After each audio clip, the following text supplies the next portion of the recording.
Sayın Divan, saygıdeğer hamadeler, başkanlarımız, delegelerimiz ve sevgili misafirlerimiz.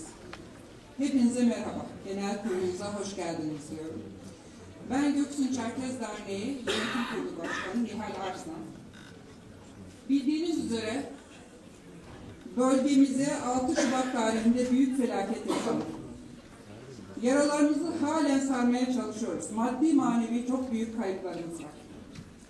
Bu acılı ve sancılı süreçte gerek yurt içinden gerekse yurt dışından bizleri yalnız bırakmayan, desteklerini esirgemeyen kişi ve kuruluşlara çok teşekkür ediyor, minnetlerimizi sunuyoruz.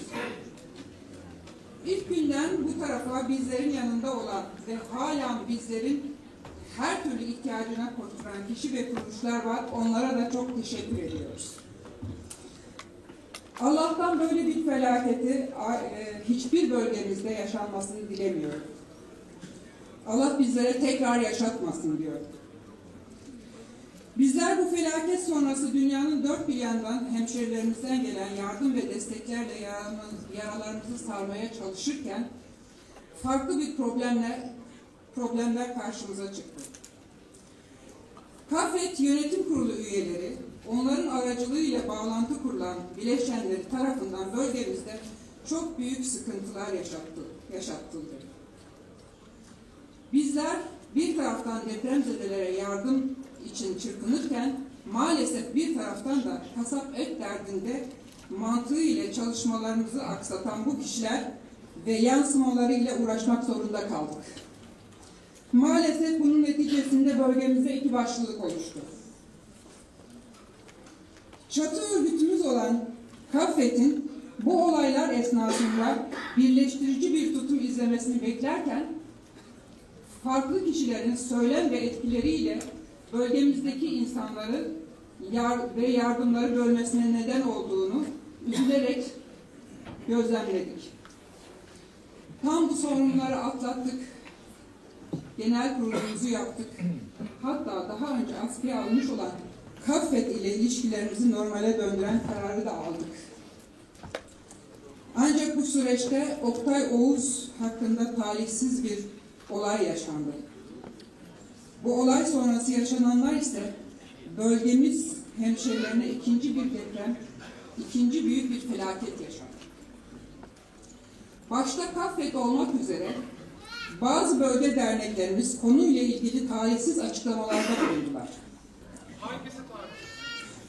Toplumumuza, yönetimimize, derneğimize hakaret edercesine suçlamalar yaparak zan altında bırakmak istediler. Diğer taraftan olayı farklı boyutlarda sosyal medya üzerinden kamuoyunda ifşa ederek ulusal basında da ulaştırıp tüm Çerkez toplumumuzu zor durumda bıraktılar. İlaçsane bölgesindeki Çerkezleri, aileleri ve kardeşleri bölen bu gelişmeler sonrasında sadece İlaçsane bölgesindeki Çerkezler değil, tüm Çerkez toplumuna büyük zarar verdiler. Bölgede yaşanan ve bu durumlardan rahatsız olan tamadelerimiz, KAFET gelsin, bize bir açıklama yapsın. Bunu bize borçlular. Bizler çok kırıldık, çok üzüldük, çok yaralandık dediler. Bu nedenle biz toplum olarak KAFET'e çok kızgın ve kızgınız dediler. Tamadelerin bu teklifini KAFET Başkanı Ümit Bey'e ilettim.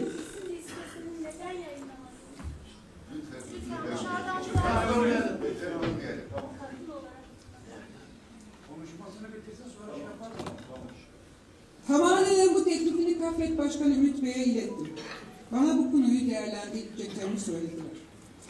Sanıyorum ki değerlendirme sonucunda bölgemiz insanların ve tamadelerin bir değeri olmadığı sonucuna vardılar ki çünkü bölgemize gelmediler, gelmedikleri gibi hiçbir şey olmamış, hiçbir olumsuzluk yaşanmamış gibi bir olayı sessizliğe büründüler ve olayı unutturmaya çalıştılar.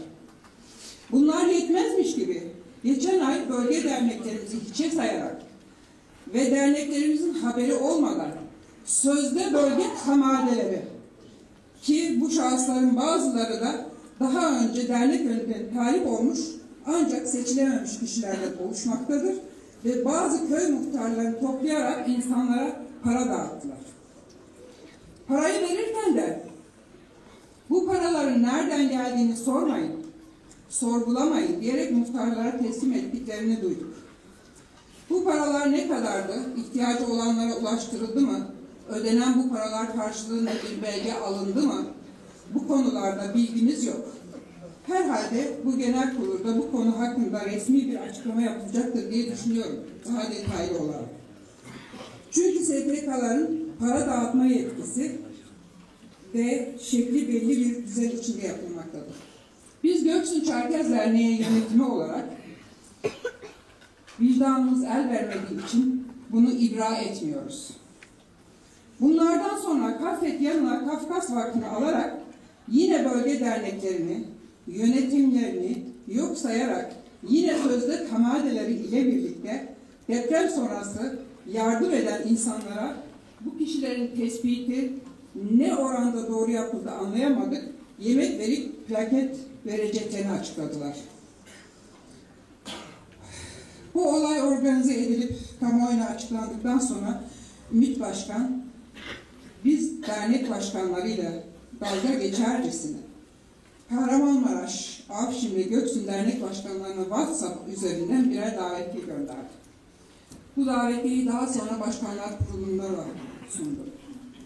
Bu yemek organizasyonunu haber alan bölgemiz saygın insanlarından 7-8 kişi aralarında eski dernek başkanlarımızın da olduğu, hepsi 50 yaşın üzerinde insanlar, bir heyet ile yemeğe katılmak üzere yemeğin organizasyonu yürüten kişilere telefonla sorarak buyurun gelin denmesi üzerine yemek yenilen alana gittiler. Ama Ümit Başkan ile görüşmek istediler fakat bu heyet kapıda içeri alınmadı. Bu olay üzerine bu heyet mensupları da çok üzüldüler ve geri döndüler. Bu yemekten sonra Ümit Bey Mutlu Akkaya ile yaptığı canlı yayın programında bir bayan hemşerimizin o yemekte arkadaşlar gelmişti, neden içeri almadınız diye sorması üzerine Ümit Başkan soruyu benim haberim yok diye yanıtlarken Mutlu Akkaya ise benim haberim var başkanım. Onların hepsi Kağıtze'ye uygunsuz bir şekilde geldiler. Ağır alkollüydüler ve çok kalabalıktı diye cevapladı. Ümit Başkan ise bu konuda yorum yapmadı. Şimdi sizleri düşünmeye davet ediyorum. Çok kalabalık, alkollü, genç bir grup bu organizasyona gidecek ve kapıda sizi içeri almayacaklar. Sessizce oradan ayrılacaklarına ve bunlar da heyet başkanı duymayacak. Burada insanların kim olduğunu ve durumuna bilmeden alkolüyle açıklaması yapan Mutlu Akkaya'yı şiddetle kınıyor ve toplumumuz adına özür dilemesini bekliyoruz. Toparlayabilir miyiz rica ediyorum? Bitiyor. Sayın Mevcut Kaffet Yönetimi, siz bölgemize depremden sonra ikinci bir felaket yaşattınız. Halkımızı böldünüz. Yerel delegasyon lütfen. Dinlemek istediğiniz yoktur. Dinlemek de önemlidir lütfen.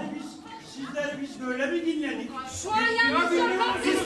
Değerli delegasyon, sükunete davet ediyorum. Sizleri de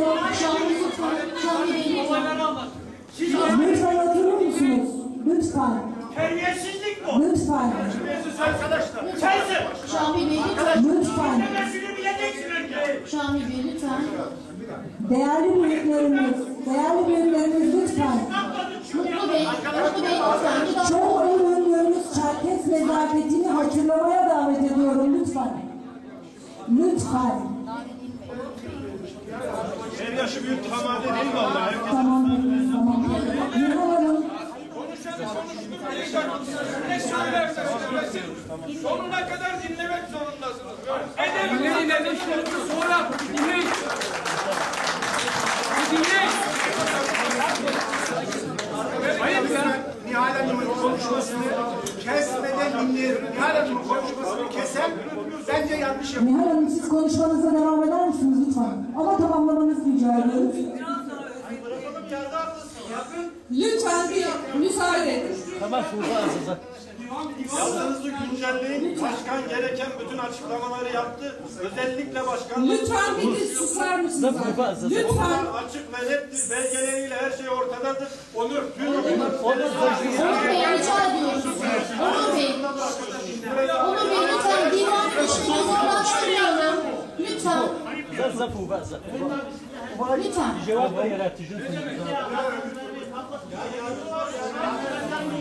Arkadaşlar. Tamam. Arkadaşlar. Başkan diyoruz. Sayın mevcut Kafet yönetimi, siz bölgemize depremden sonra ikinci bir felaket yaşadınız. Halkımızı böldünüz, muhtarlarımızı kullandınız, kendinize sözde tamadalar buldunuz ve bileşenleriniz olan dernekleri bu insanlarla karşı karşıya getirdiniz. Böylece bölgeye tahmin edemeyeceğiniz kadar zarar verdiniz. Tahmin edemeyeceğiniz kadar diyorum çünkü eğer etseydiniz bu şekilde davranmazdınız. Tabii ki eğer amacınız bu değil ise diye düşünüyorum. Siz Kafet yönetimi bu genel kurulda kalsanız da, gitseniz de bu yaptıklarınız sizin sayfanızda kara bir leke olarak kalacak ve bizler sizleri bu kara lekeyle hatırlayacağız. Maalesef bu kara leke Kafet kurumuna da zarar verdi ve bunu da yönetim becerdi. Bu olayı insanlar unutur diye düşünüyorsanız yanılıyorsunuz. Aynı yaşanan büyük deprem felaketi gibi yıllar geçse de biz sizi bu kara lekeyle hatırlayacağız. Çünkü toplumumuz nezdinde telafisi mümkün olmayan yaralar açtınız. Bizler sizleri asla affetmeyeceğiz. Bu genel kurulda Kafet yönetimi değişirse yeni yönetimin bölgemize gelip yine kanadelerimizle görüşüp toplumumuz adına kırgınlıklarımızı, üzüntülerimizi bir nebze olsun hafifletmelerini bekliyoruz. Göksu Çerkez Derneği yönetimi olarak bu sıkıntılı günlerimizde yanımızda olan, desteklerini esirgemeyin, bizleri motive eden, her aradığımızda bize bıkmadan, of demeden yanımızda olan tüm büyüklerime ve tüm dostlarıma, özellikle olaylar sonrasında beni arayıp yanımızda olduklarını hissettiren, güç veren, tüm destekleyen başkanlar ve hemşerilerimize sonsuz teşekkürlerimi sunuyorum. Beni sabırla dinlediğiniz için hepinize teşekkür ediyorum.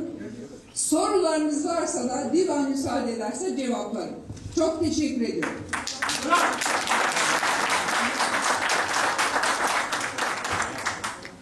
Değerli delegasyon, biz 2 yılda bir yaptığımız genel kurulda elbette ki kendimizi ifade edeceğiz. Elbette ki sorularımızı ve sorunlarımızı paylaşacağız ve çözüm arayacağız. Ancak ben hem salonda hem söz alan hem cevap hakkı doğuran her türlü konuşmayı yaparken çok övündüğümüz Kavze Çerkes nezaketine uygun davranmaya davet ediyorum ve divanın işini lütfen kolaylaştırın. Bu genel kurulu toplumumuz için sağduyuyla tamamlamak ve geleceğe aktarmak durumundayız. Geleceğe ışık tutacak bir gelecek perspektifi oluşturacak kararlarla bu salondan ayrılmakla mükellefiz. Başka yapacak bir işimiz yok bugün bizim. Bu nedenle ben tekrar ve tekrar herkesi sağduyuya davet ediyorum. Dinlemek de önemlidir, erdemdir. Ben şimdi genel ifadeler oluştu. Bir söz hakkı var mı bilmiyorum ama Sayın Genel Başkanım çok kısa. Peki ardından tekrar salona söz talebi olan var mı diye soracağım. Aynı konuya ilişkin mi konuşacaksınız? Faaliyet raporuna ilişkin söz alacaksanız konuşalım efendim. 2 yıl boyunca çalışmalarını yürüten Kafet Yönetim Kurulu'nun faaliyetlerine ilişkin konuşacağımızı bakın gündemimizin bir kez de dilek ve temenniler bölümünün olduğunu hatırlatmak isterim. Başkanım buyurun. Değerli divan üyeleri, ben Nihal Hanım'ın yaptığı konuşmaya yanıt vermek sahikiyle değil ancak bazı konularda kendimi kısaca ifade etmek için ve salona bila istisna herkese sükunet çağrısı yapmak için. Arkadaşlar Tabii ki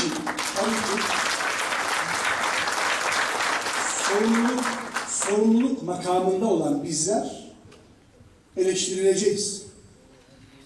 Henüz ibra edilmedik. Derneğin hala yönetim kurulu biziz. Tabii ki bizi eleştirecekler. Sert sözler de duyacağız. Bazen hak etmediğimizi düşündüğümüz şeyler de duyacağız. Bu işin doğası itibaridir. Dolayısıyla ben konuşmacıların sükunetle dinlenmesi gerektiğindeki ısrarımı ve ricamı tekrar ediyorum salondaki herkesin. Birincisi bu. İkincisi, şimdi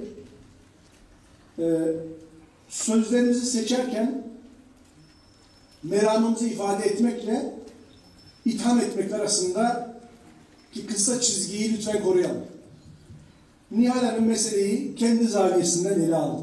Bunun böyle olmadığını, yani meseleleri bu şekilde ele almadığımızı, kimseyi hani sözde tamade peşinde koşmadığımızı, bölgeyi bölmenin bize hiçbir yararının olmadığını, bölgedeki ilişkileri az evvel sizin de huzurlarınızda paylaştığım gibi bu yardım sürecini verimli olması açısından yeri geldiğinde ateşten gömlek olarak giydiğimizi söyledik.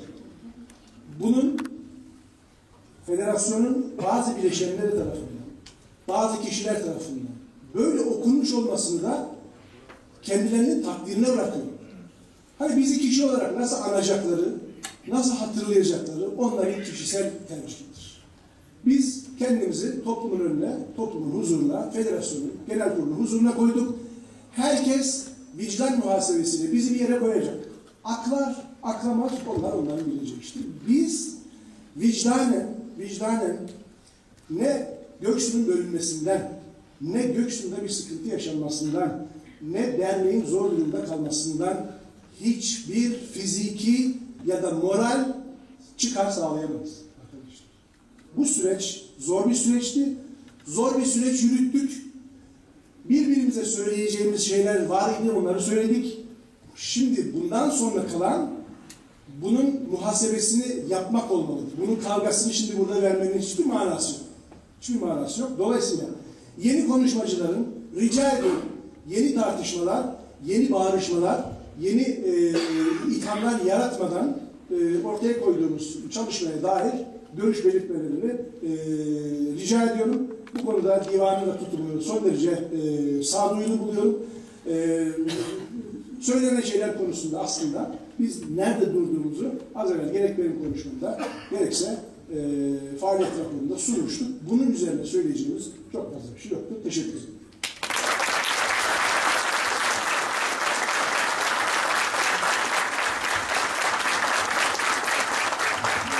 Teşekkür ederiz.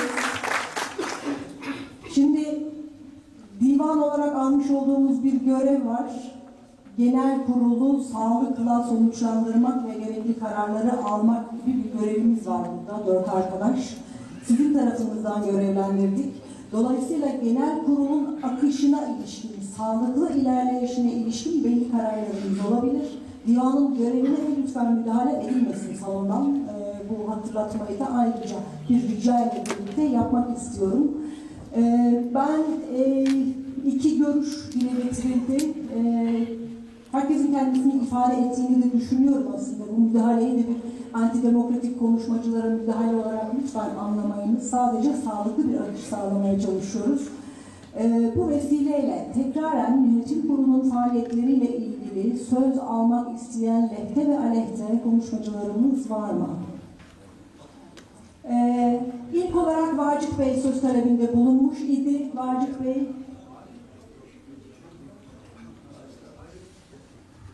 Vacip Bey var mı? Yusuf Bey. Yüksel Bey.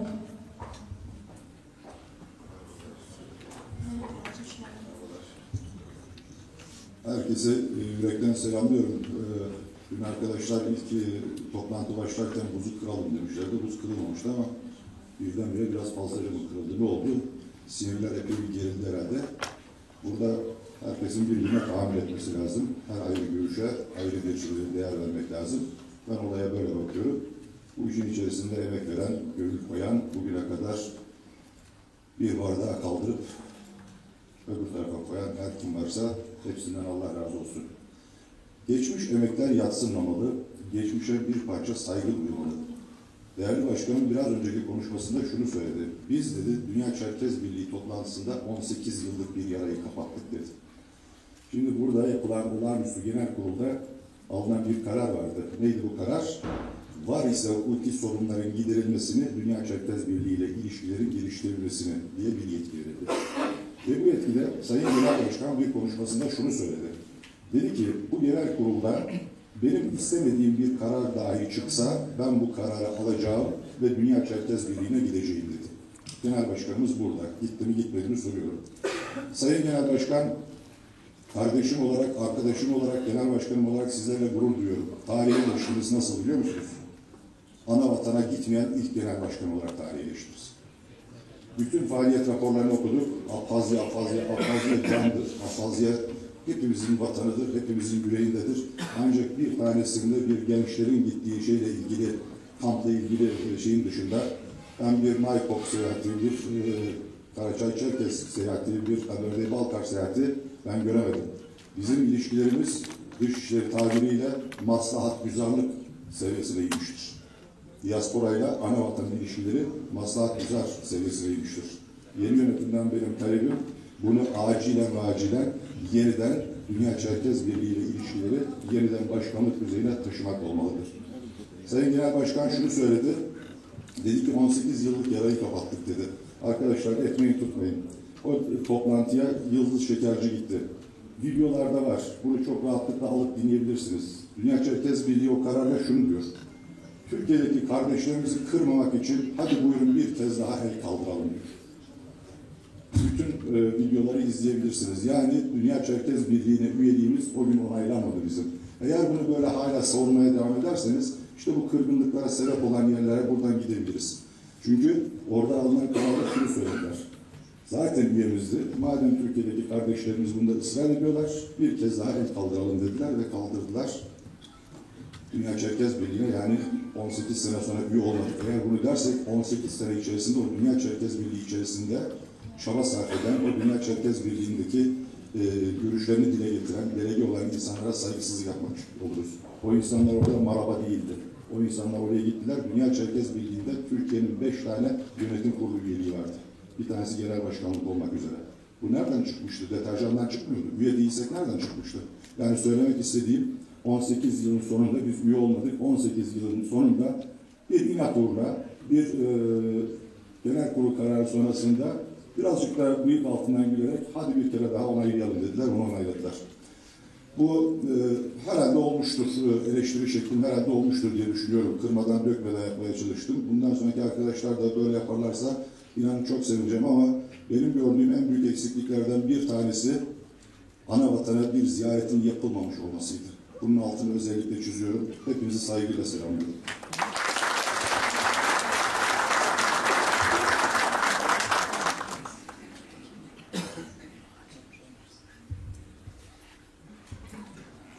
Bir anons yapalım.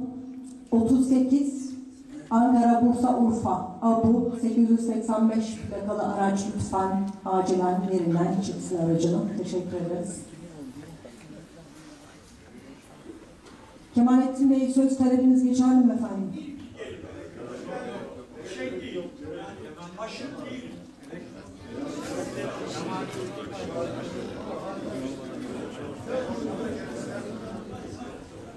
Divan olarak söz taleplerini reddetme durumumuz yok. Büyüklerimiz konuştu kendisiyle.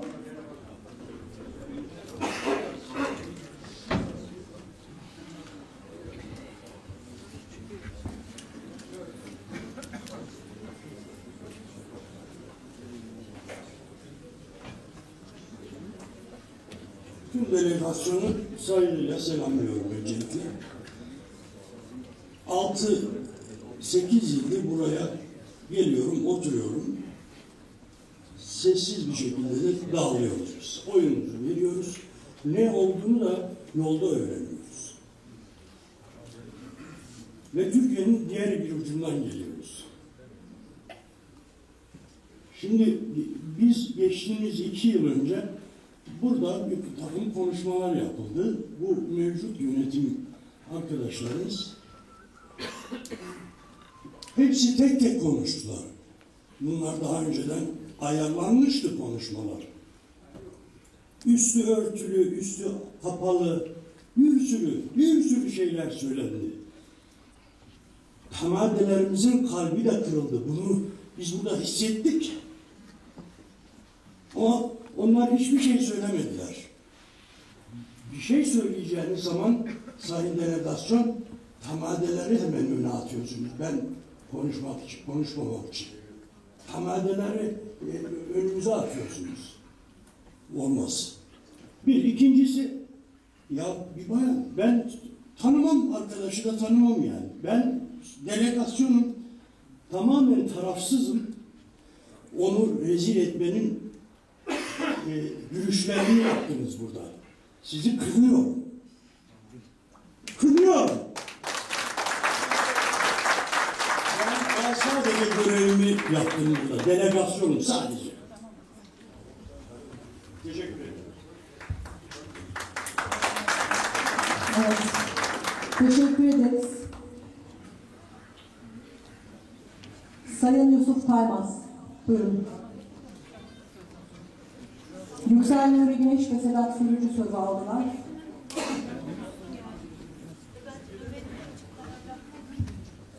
Konuşmacılar divana yakın hazırlanırlarsa zamandan da tasarruf etmiş oluruz.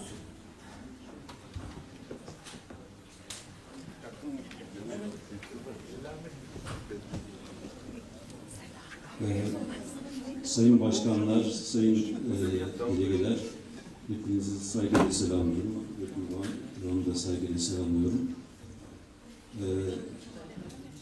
Bu genel kurul zor bir genel kuruldur. Baştan biliyorum. Bu zor genel kurulun böyle kendine yakışır şekilde devam etmesini sağladığı için Ümit Başkan'a ve yönetim kuruluna ve aday olan herkese veya burada bulunan bütün delegelere teşekkür ederim. Gerçekten önemli konuları konuşuyoruz ve tartışıyoruz. Türkiye'de hem bizim federasyonumuzda zor bir dönem geçti. Bu zor dönemin arkasından bu genel kurulun sağlıklı gidebilmesi için çaba gösterenlere Ümit Başkan başta hepsine teşekkür ederim. Fakat şunu da söylemek isterim. Bu sonra da elbette görüşülecek, tartışılacak. Bugün bir tarihin hepsine nokta koyuyor değiliz. Bütün sorunları bugün burada çözecek değiliz. Ümit kendi görüşlerini, yönetim dönemini anlattı ve fakat ben öz eleştiri kısmının eksik olduğunu düşünüyorum.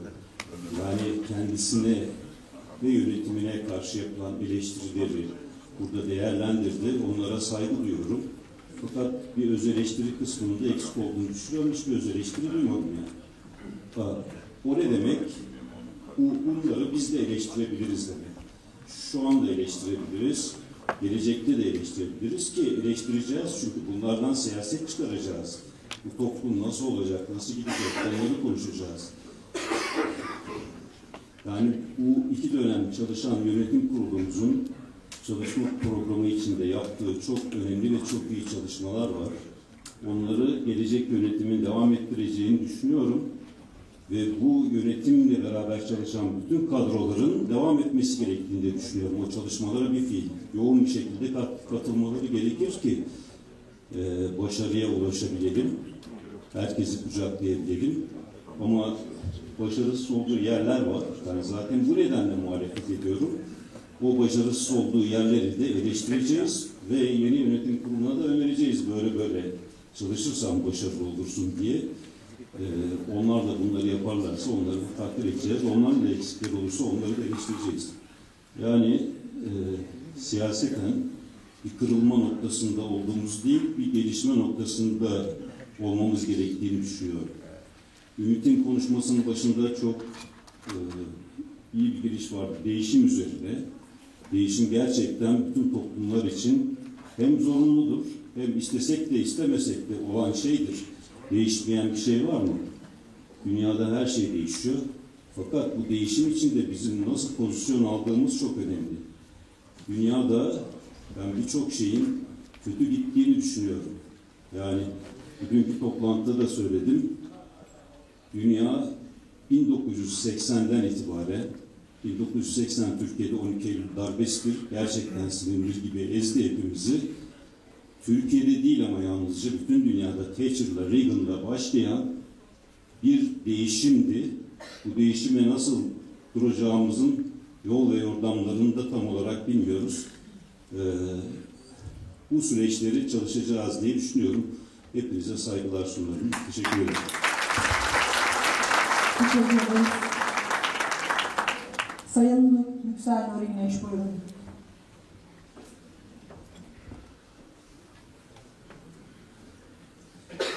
Sayın Divan, değerli delegeler, hepinizi saygıyla selamlıyorum.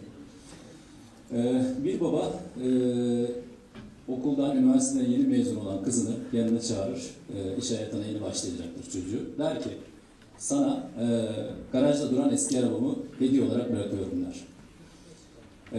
Fakat der, senden bir dileğim var. Arabayı önce der, bir hurdacıya götürmeni istiyorum.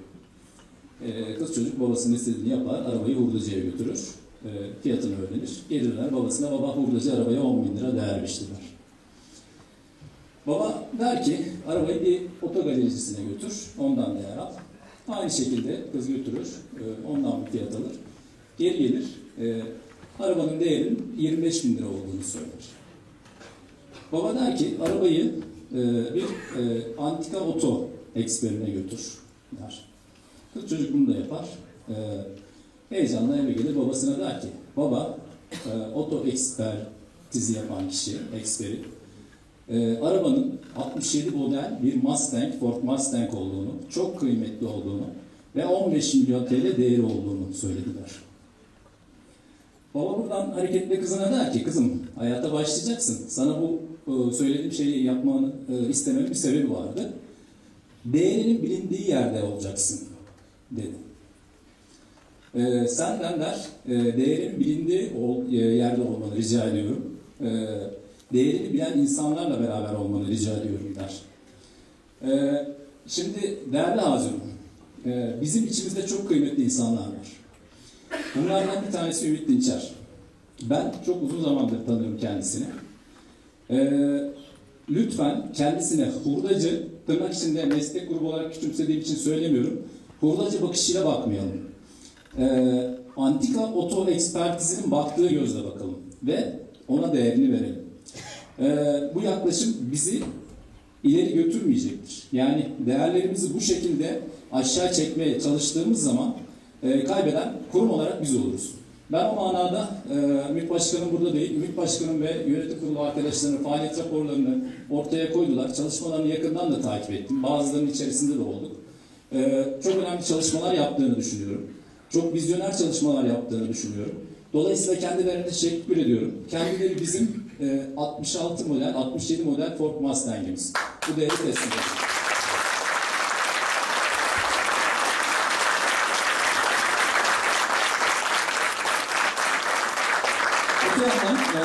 Öte yandan ben kendileri göreve gelmeden önce birebir duyduğum için isim vermeyeceğim. Birebir duydum. Sonradan öğrenmek isteyen olursa gelirse ismini söylerim.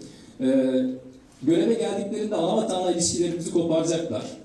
Kendileri anavatan düşmanı şeklinde bir takım ithamlar duydum. Daha henüz göreve başlamamışlardı. Bu göreve başladıktan sonra da dillendirildi.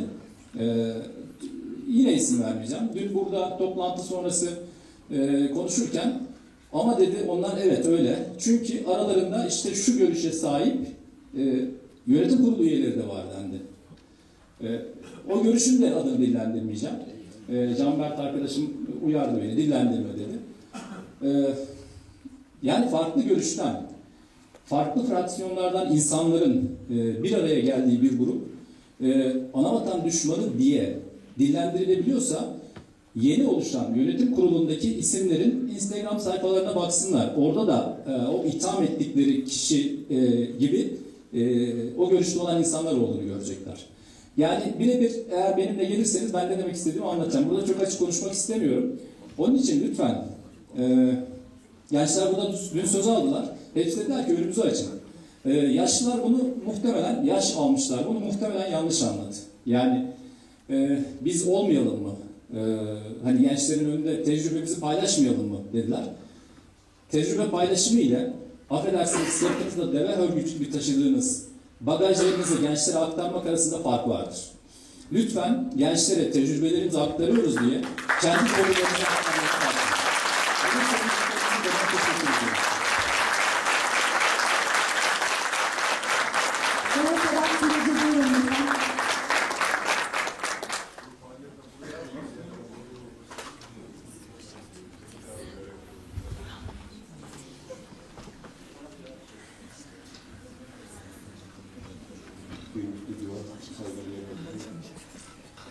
Bu muhtemelen benim yapacağım en farklı konuşmalardan birisi olacak ki inanılmaz heyecanlıyım. Biraz herhalde şeyle alakalı da sıkıntı var başta. Daha mı iyi? Rahat edeceğin şekilde söyle. Şimdi şunu net bir şekilde söyleyebilirim. Bu yapacağım konuşma bütün kurumsal kimliğimden arınmış, sadece insan olan, Çerkez olan biri olarak yapacağım. Bunu da deprem sürecinden başlayan, faaliyet raporundaki deprem sürecinden başlayan bir konuşmayla başlayacağım. Arkadaşlarımın, abilerimin, hamadelerimin, değerli başkanımın gözünün içine bakarak yapacağım. Bugüne kadar yaşadığımız olayların hepsini hakikaten ses ben bunu yaptım diye anlatmaya mecbur bıraktınız. Bu kabzan şeyi bana yaptırıyorsunuz. Hakikaten çok zorlanıyorum. Belki anlayabileceksinizdir. Bu benim için ciddi bir zulm. Hakikaten titriyorum ama geldiğimiz noktada bunu paylaşmam gerekiyor. Biz 6 Şubat deprem olduğunda sizin kadar en az bizler de depremzedeydik.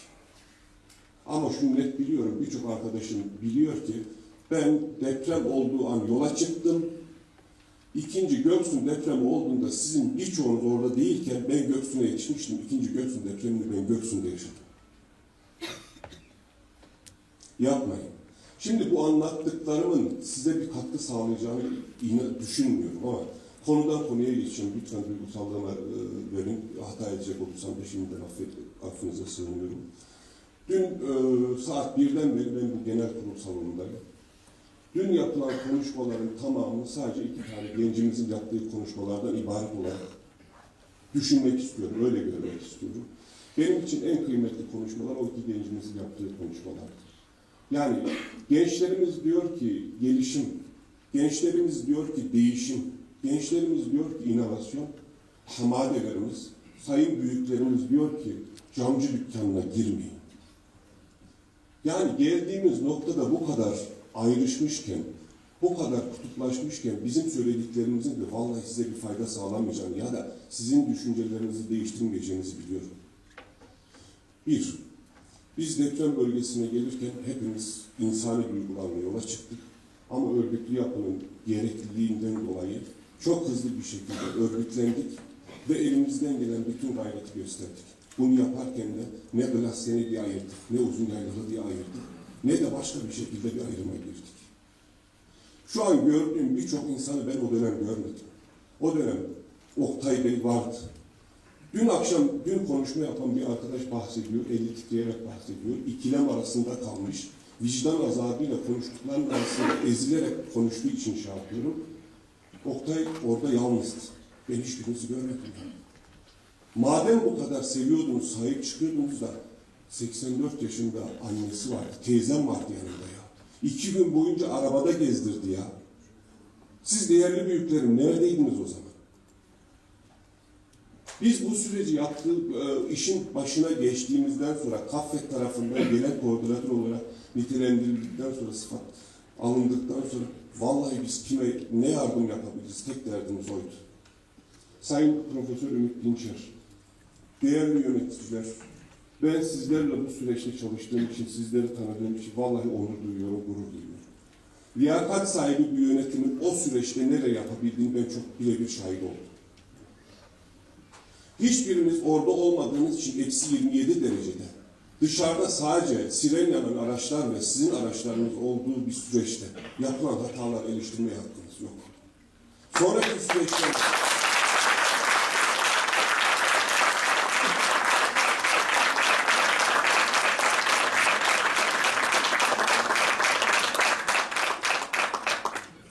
eksi 27 derecede çok da sevdiğim bir genç arkadaşım ayak parmakları donma tehlikesiyle karşı karşıya kaldı.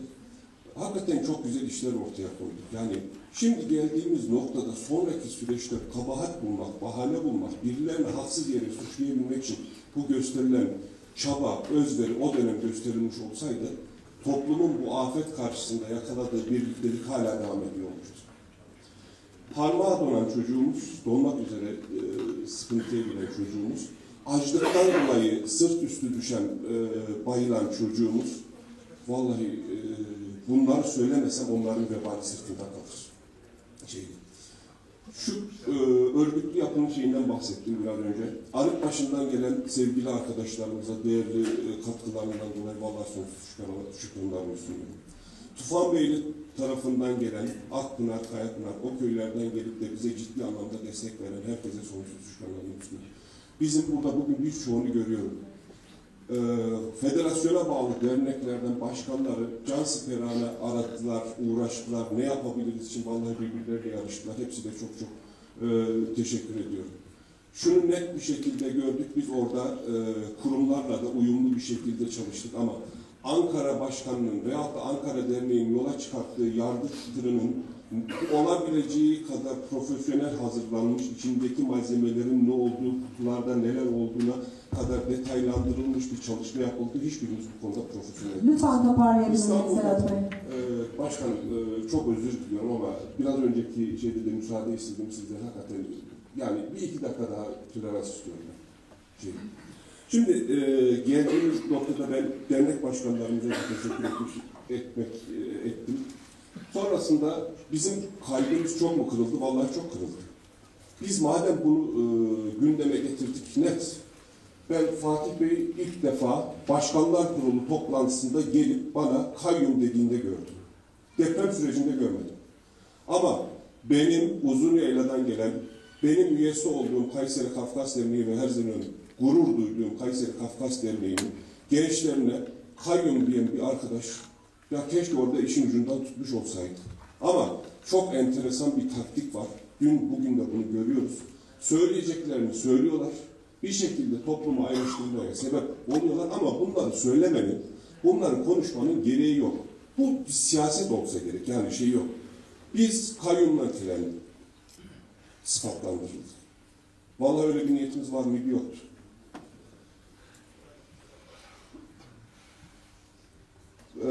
Daha detaylara girmeye de çok fazla gerek yok ama ben şunu söylemek istiyorum.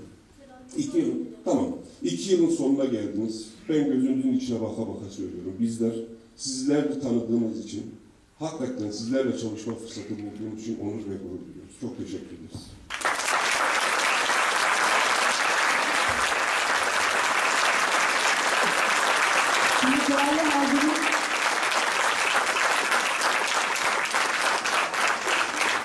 Artık ama daha konuşmacımız oldu. Her kurulan cümle bir cevap hakkı doğuruyor. Ben buna dikkat edilmesini defaten divan kurulundaki arkadaşlarım adına rica ettim. Ancak hani çok dikkate alınmadı genel kurul tarafından. Bunun sonucu uzayan bir genel kuruldur. Hep birlikte sonlandırmak durumundayız. Biz yola çıkmak zorundayız diye lütfen kimse divana gelip toparlamamızı istemesin. Demokratik şekilde herkese söz hakkı vermeye çalışıyoruz. Kimsenin de söz hakkını manipüle etmemeye de gayret ediyoruz. Konu hassas, çok farkındayız. Ben sadece söz alan konuşmacılara da bir baktım, elbette ki söz vereceğiz. Ancak lütfen bir de dilek temenniler maddemiz var. Dilek temenniler maddesini de lütfen değerlendiriniz. Ve tekrara düşmeyelim. Çünkü yani çıkan bazı, tüm konuşmacılarımız çok değerli.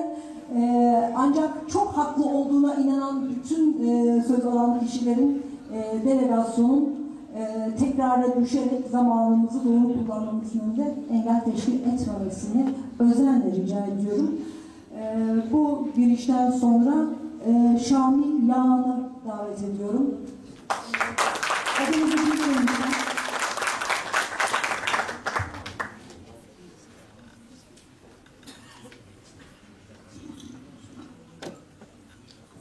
Kıymetli hazırım, hepinize saygı ve selamlar.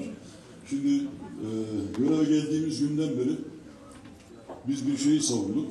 Biz daha önce 2013'lü yıllardan itibaren bir karar verdik. Dedik ki önce içinde bulunduğumuz derneği, devamında da KAFED'i, hak temelli mücadele eden STK durumunda olan, herkesi kapsayan, eksiklerini ve yanlışlarını ortak akılla düzelten, birilerinden kalan adet şeklinde kutsallaştırılmış ama bizim önümüzü kapatan ve kendimizle çelişmemizi sağlayan bazı şeyleri değiştirmek için bu konuya emek vermek üzerine birçok dernekteki o zaman genç, dünkü genç arkadaşlarımın söylediği gibi bugün 50'li yaşlara gelmiş, emekliliği dolmuş insanlar grubumuz. Hepimiz sizin evlatlarınızız. Burada hepimizi biz idol olarak gördük.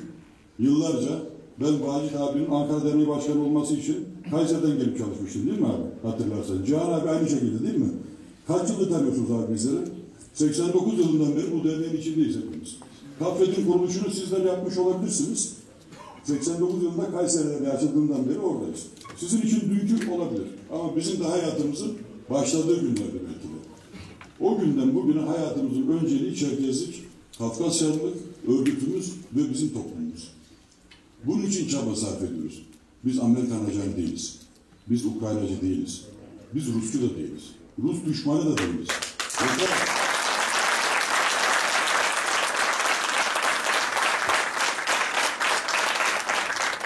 İki taraftan birisi her şeyi söyleyip öbür taraf konuşmaya başlayacak ama başladığı zaman ve tahrik olduğu zaman, hakarete uğrayıp da cevap vermeye kalktığı zaman terbiyesizlik demek de uymuyor. Şahsi olarak değil. Sizden özür dilerim. Her şeye rağmen. Ama biz de insanız bir yerde, terbiyesiz gelince değil. Kusura bakmayın, özür diliyorum. Özür dilemek için söylüyorum. Tamam. Kısacası şuna geldim. Biz 13 yıl, 2013'ten beri KAFED'de bir değişim hareketinin olması gerektiğine inandığımız için birlikte hareket ettik. Ama bunu yaparken sizin karşıdakini yenmek için KAFED'i yıkmak, KAFED'in ismini değiştirmek isteyen insanlarla yaptığımız birlikteliği yapmadık. Biz ne yaptık? Burada muhalefetimizi yaptık, dışarıda muhalefetimizi yaptık ama kurumumuzun başkanını, kurumumuzun yönetim kurulunu hainlikle, iftirayla, ajan olmakla veyahut da Kafkasya'dan aldığı daveti bunlar Ukraynacı diye iptal ettirerek bundan övünerek yapmadık. Ya yapılanları düşünün.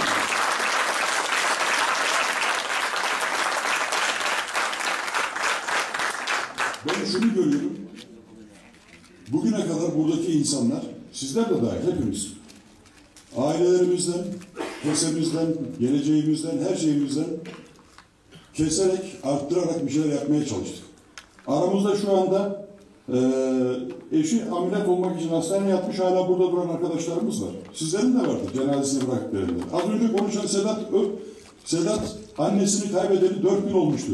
Deprem bölgesine gitti.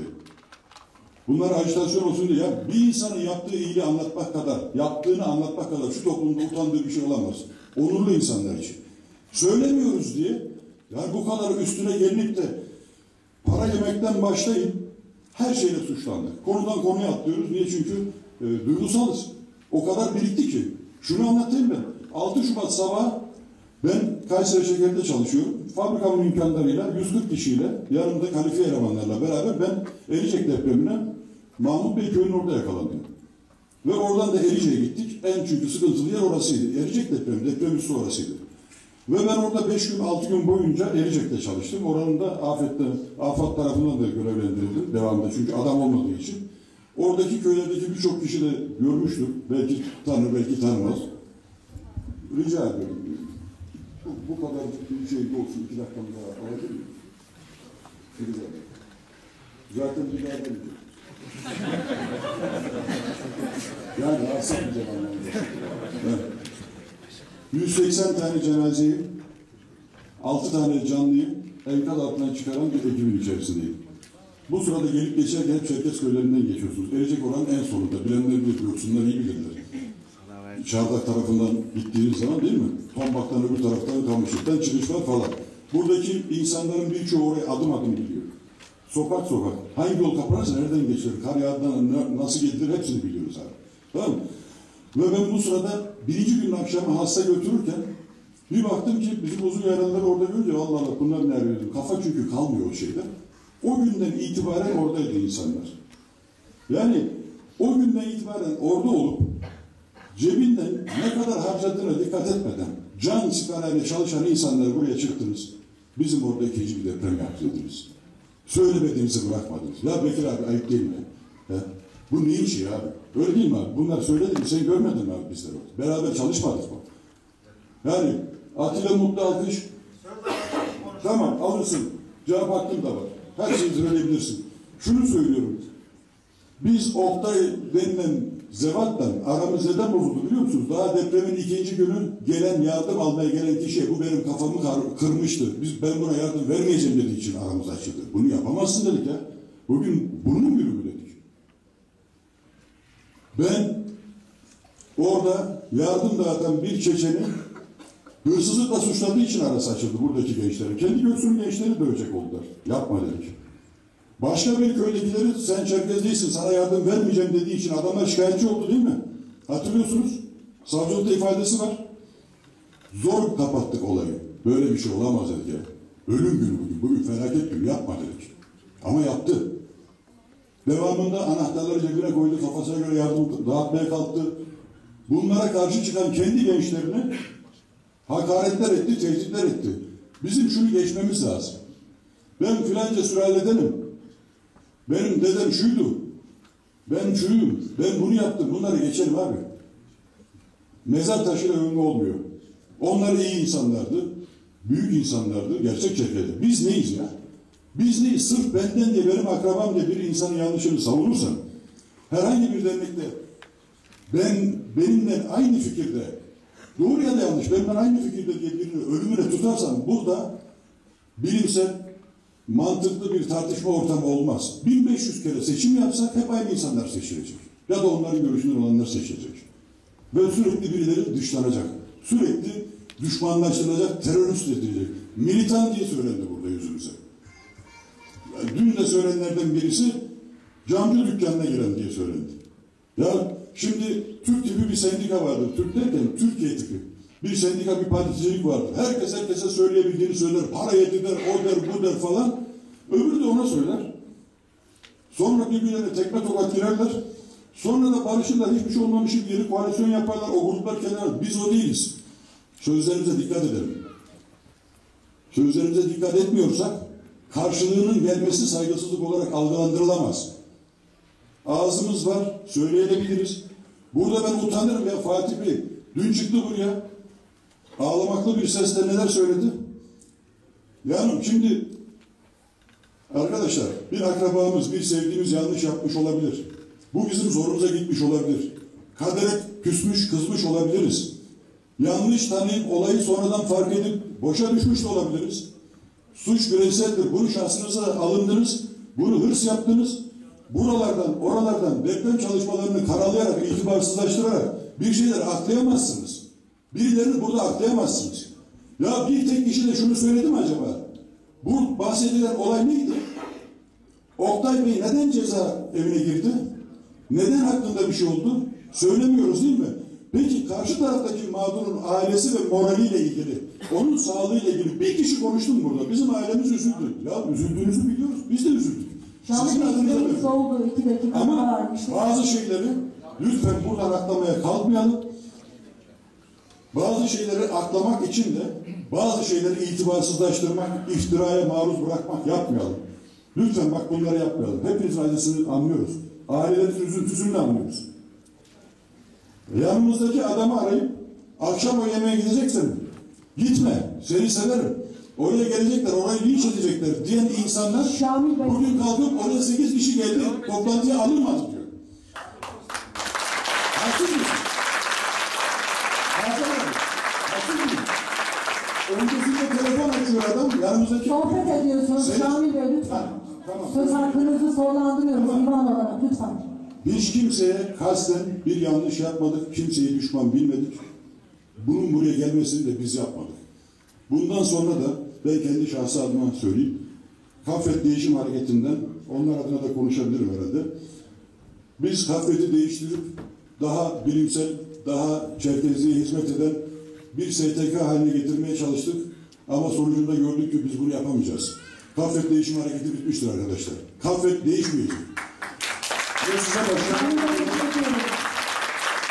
Kendinize göre istediğiniz şekilde konumlandırabileceğiniz insanlarla mutluluklar diliyorum. Biz başka bir şekilde, başka bir mecrada devam edeceğiz çalışmamıza. Hepinize saygılar.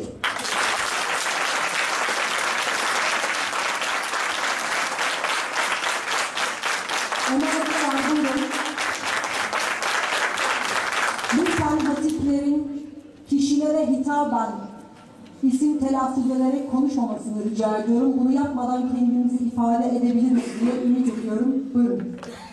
Deneyeceğim. Sayın Divan, değerli delegasyon, biraz hani bir şey vardır, Türkçe'de bir laf vardır.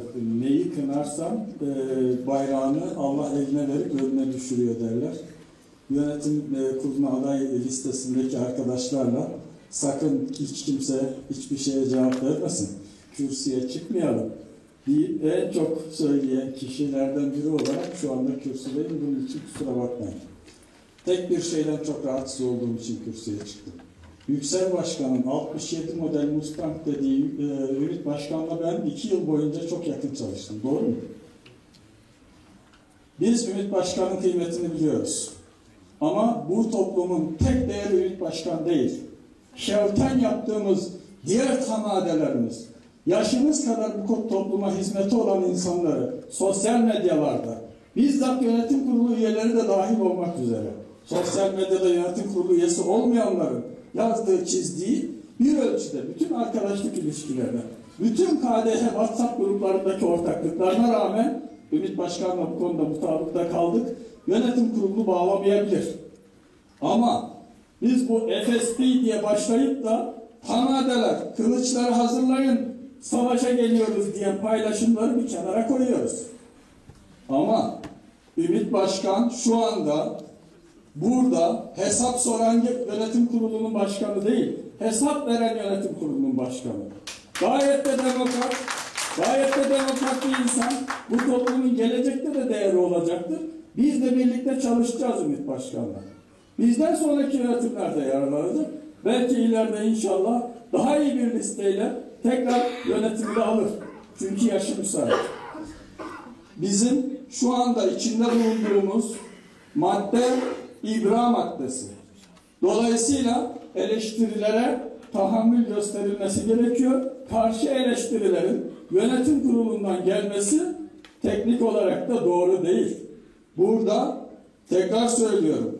Tek 67 model Mustang'ımız Ümit Başkan değil. Çok güzel anlatıyorsunuz. Ben yönetimi devretmek için sizin toplantınıza katıldığımda Birleşmiş Milletler Azınlık Hakları Forumu'na aynı MRG projesi kapsamında katıldım. Burası bireysel katılımla Çerkes, Abaza, OSET temsilcilerin de yer aldığı Türkiye'deki bütün azınlıkların olduğu bir gruptu. Tamamen farklı görünüyoruz. Geçen toplantıda Selçuk'la beraberdik. Selçuk söyledi. Biz birbirimizi görünce bıçakları çekip böbreklerimizi alıyoruz zannediyor dışarıdakiler ama yani Selçuk'la benim hiçbir sorunum yok. Beraber de çalıştık. Ümit Başkan'la konuştuk. 6. 7. toplantısında bir temsilci Kaffet adına ve Tadmet adına da Murat Hoca'yı ben dahil ettim o projeye. Kurumsal temsil olmadığı halde dahil ettim. Şu anda da yönetimden ayrılan Selçuk arkadaşımız aynı benim yönetimden ayrıldığım dönemde gittiğim gibi Birleşmiş Milletler Azınlık Forumu'na gidecek. Çok değerli bir katkıdır bu. Sonuna kadar da destekliyorum. Bu birlikte çalışma zeminlerini ekstrem söylemlerle baltalarsak, benim sosyal medyama girin bakın. Size yönelik bir şey bulamayacaksınız. Ama pek çoklarınızın sosyal medyalarında bizzat fotoğrafımla hedef gösterilerek paylaşımlar göreceksiniz. Ben deprem döneminde Şamil'i aradım. Depremin 2. günü dayımı kaybettiğim için Kayseri'deydim. Nurşah Başkan'la da konuştuk. Valilik iznini beklemeyin dedim. Çünkü ben bürokraside tecrübeliyim. 99 depremini arkadaşlarımız başbakanlıkla koordine etti. Ulusal çapta koordinasyon nasıl yürüdüğünü biliyorum.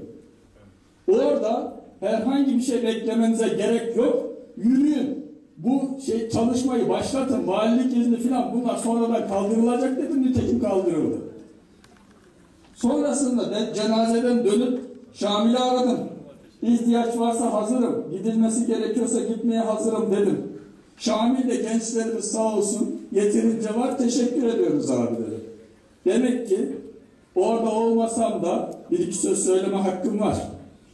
Depremde yapılan hiçbir çabayı hiç kimse küçümsemiyor. Buraya çıkan hiçbir hatip Kaffet depremle ilgili çalışmadı demedi derse ben karşısında olurum. Ama Ümit Başkan, konuştuk bu konuları. Bu Göksu'nda bir sıkıntı olduğunu konuştuk. Oraya gitmen gerektiğini söyledik. Ama ne hikmetse benim ve Erdoğan Yaşar abimin sana bir kötülüğü dokunacağını söylediler. Bu ziyaret gerçekleşmedi. Bu ziyaret gerçekleşmiş olsaydı 2 kez konuştuk. Tüzük çalıştayından sonra camın önünde konuştuk. Daha önce de olayın hemen akabinde ilk duyduğumda konuştuk. Göksun Derneği'nde toplantı yürürken konuştuk. Ama maalesef bizi kendi WhatsApp gruplarınızda şeytanlaştırıyorsunuz. Rusçu şu bu söylemleriyle bir yere koyuyorsunuz. Sağ olsun Ümit Başkanı kenara koyuyor. Ama selam bile vermiyorsunuz şu genel kurullarda. İnsanlara selam vermiyorsunuz. Bu kadar böldünüz. Bunu bırakmak lazım. Bakın bizim son şeyi söylüyorum. Biraz sesimde yükseldi, kusura bakmayın. Gerçekten bu toplumun içinde biraz önce yurtseverler için bir takım tabirler kullanıldı. Ben bir önceki genel kurulu çok iyi hatırlıyorum. Tarık'ın kolunda kimlerin olduğunu da çok iyi hatırlıyorum. Tarık'ı Selçuk'a ne dediğini de çok iyi biliyorum. Burayı tekrar eskilere bırakmayın dediğini de biliyorum. Ama Tarık da bizim bir değerimizdir.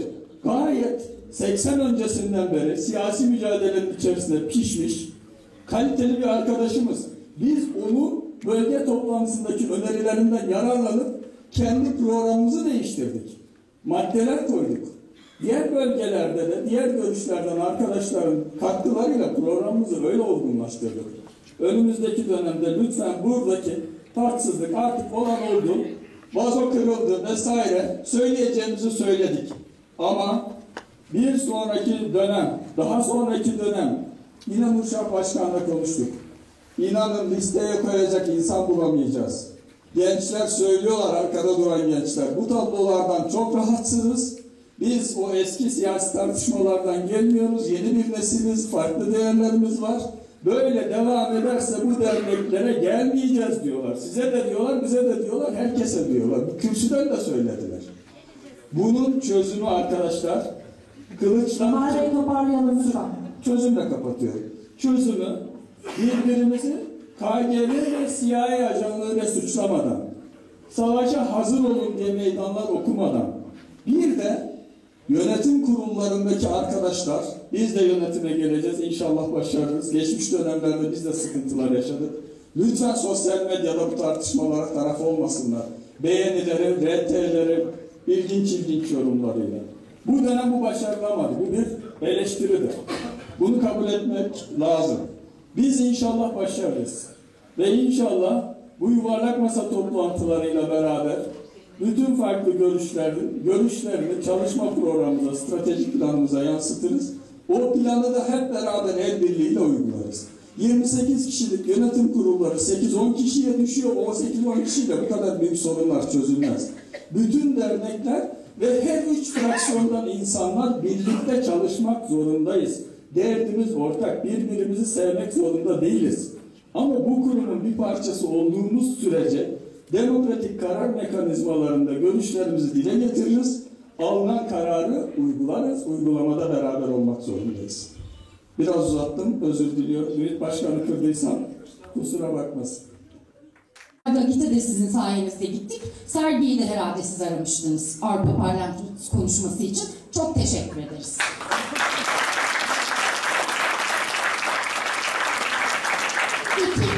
İkinci ve asıl çıkma sebebim, Ümit Başkanım çok önemli bir şey söyledi. Sorumluluk makamları eleştiri duymayı kabullenir. %100 katılıyorum. Başkanımla aynı görüşteyim. Lakin çok özür dileyerek ben aslında buraya Sayın Vacit Kadıoğlu'nu kınamak için çıktım. Bunun da sebebi Sayın Ümit Dinçer'e 2 yıllık faaliyetleri sonucunda ana vatana gitmeyen ilk genel başkan olarak tarihe geçeceksiniz yakıştırmasını burada söylediğiniz için arka planını, neden gitmediğini, gidemediğini, sanki daha önce hiç ana vatana gitmemiş gibi ya da yarın gitmeyecekmiş gibi, aldığı tehditleri bilmiyormuş gibi bunu böyle söylediğiniz için ve bu hazırına bunu böyle ifade ettiğiniz için kendisine yakıştıra bu sıfatı yakıştırdığınız için sizi şiddetle kınıyorum. Çok teşekkür ederim.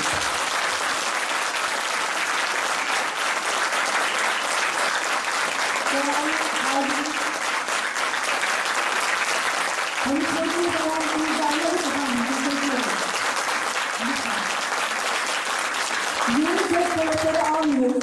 Çünkü genel kurulumuzu sonlandırmak durumundayız. Bakın uzak yerlerden gelmiş katılımcılarımız var.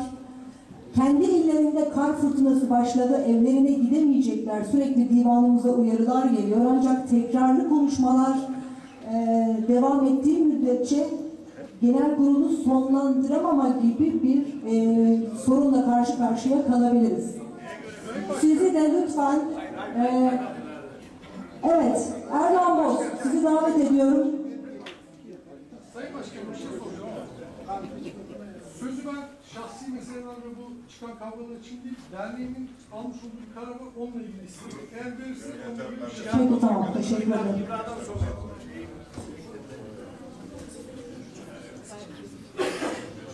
Herkese merhaba, ismim Erdoğan Boz. Burada duyduğum birkaç kelimeyle ilgili özellikle vurgulamak istediğim şeyler var. En sık duyduğum şeylerden biri demokrasi, bir de kurumsallık. Öncelikle demokrasi, demokrat olmadan bahsedebileceğimiz, adını anabileceğimiz bir şey değil. Demokrasiden bahsetmek için demokrat olmak lazım. Demokrasi mücadelesi vermek için de aynı şekilde demokrasi kültürünü içselleştirmiş olmak lazım. Bunlar olmadan maalesef demokrasiyle ilgili kurduğumuz cümlelerin hepsi bana kalırsa çöp. İkincisi kurumsallık. Kurumsallıktan bahseden insanların da bu demokrasi mücadelesinin belirli teamüllere ve kendi içinde belirli demokratik kurallara göre yürütülmesi gerektiğini biliyor olması lazım. Yoksa ikisinden de bahsedemiyoruz. Niye söylüyorum bunları? Birincisi, elinde çeteleyle liste tutarak Kaffet yönetim kurullarını belirleyen bir insan kitlesinin demokrasiden bahsetmesi abesle iştigaldir. Bu mahkumlarda kendi siyasal pozisyonlarına uymayan, ona uygun olmayan insanları şeytanlaştırmak için yürütülen bir siyasi propaganda faaliyetinin ötesine geçemez. Bu bir demokrasi mücadelesi olmuyor. Eski dönem bir Kaffet Genel Başkan adayı Başkanlar Kurulu toplantısına katıldığı için sen delege bile değilsin, başkan bile değilsin, burada ne işi var diğer insanların demokrasiden ya da kurumsallıktan bahsetmesi bana göre abesle iştigaldir. Maraş'ı arayıp da bu adamlar komünist, Bursa'yı arayıp da bu adamlar FETÖ'cü diyen FETÖ'cülerin demokrasiden bahsetmesi abesle iştigaldir. Bunların da bilinmesinde fayda vardır diye düşünüyorum.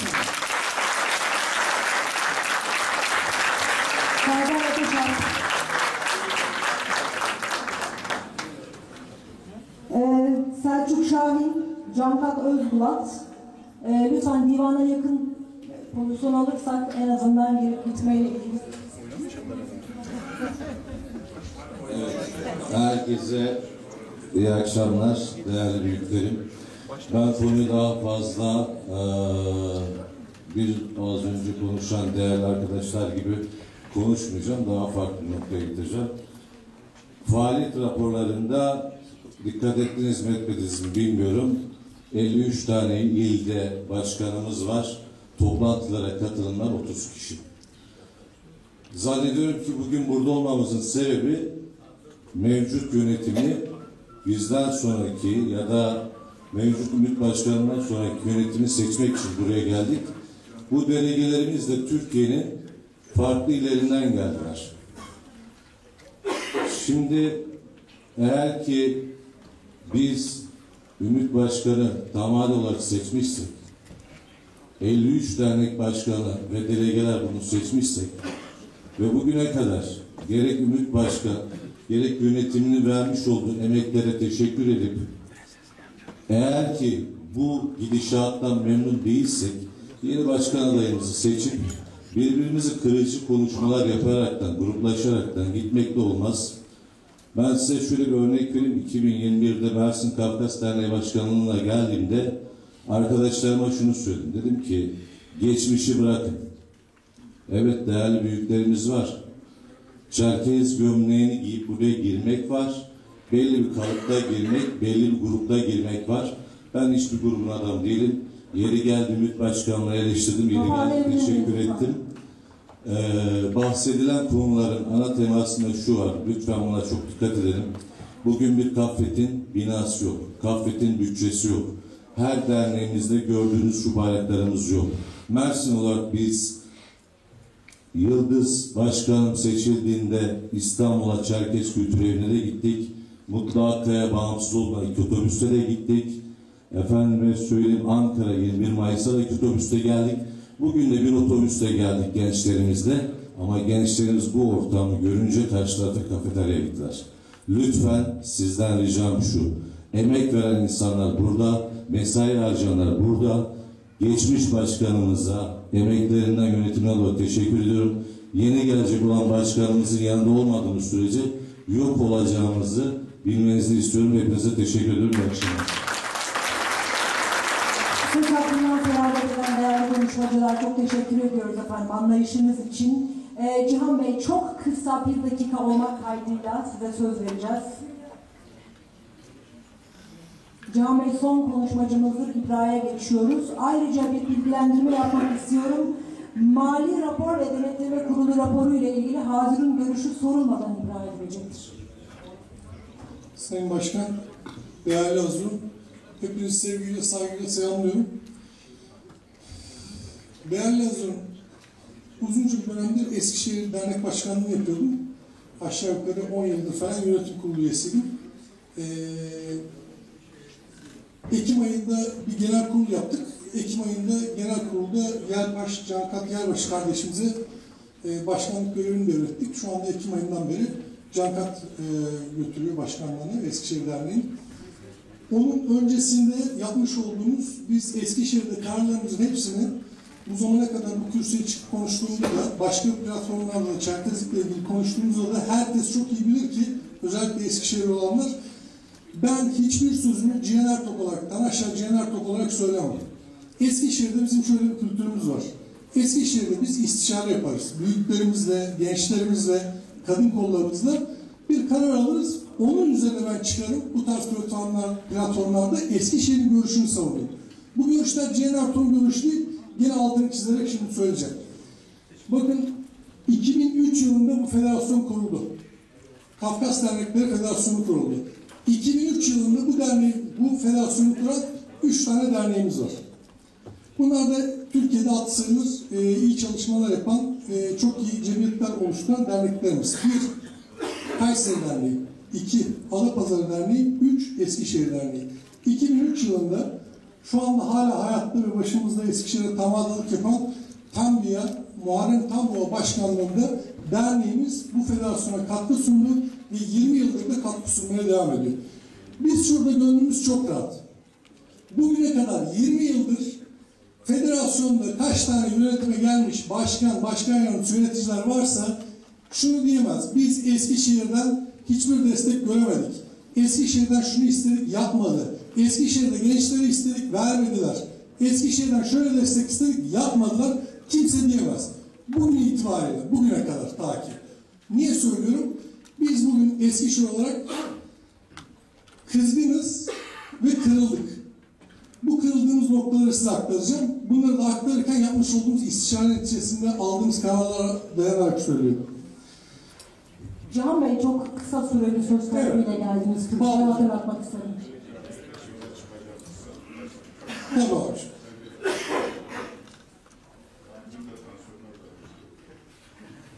Geçmiş olsun abi.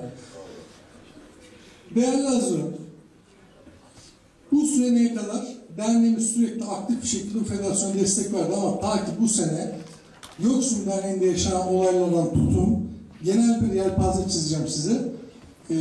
Geçmiş dönem bu salonda olağanüstü genel kurul yaptığımız salonda tamadalarımızın toplumumuza yakışmayacak şekilde bir cemiyeti yürütmesinden tutun da bu minvaldeki hareketlere dayanarak ben o dönem dernek başkanı olarak genel kurulumuzdan önceki tarihte büyüklerimizi, gençlerimizi ve kadın kollarımızı toplayarak toplantı yaptım.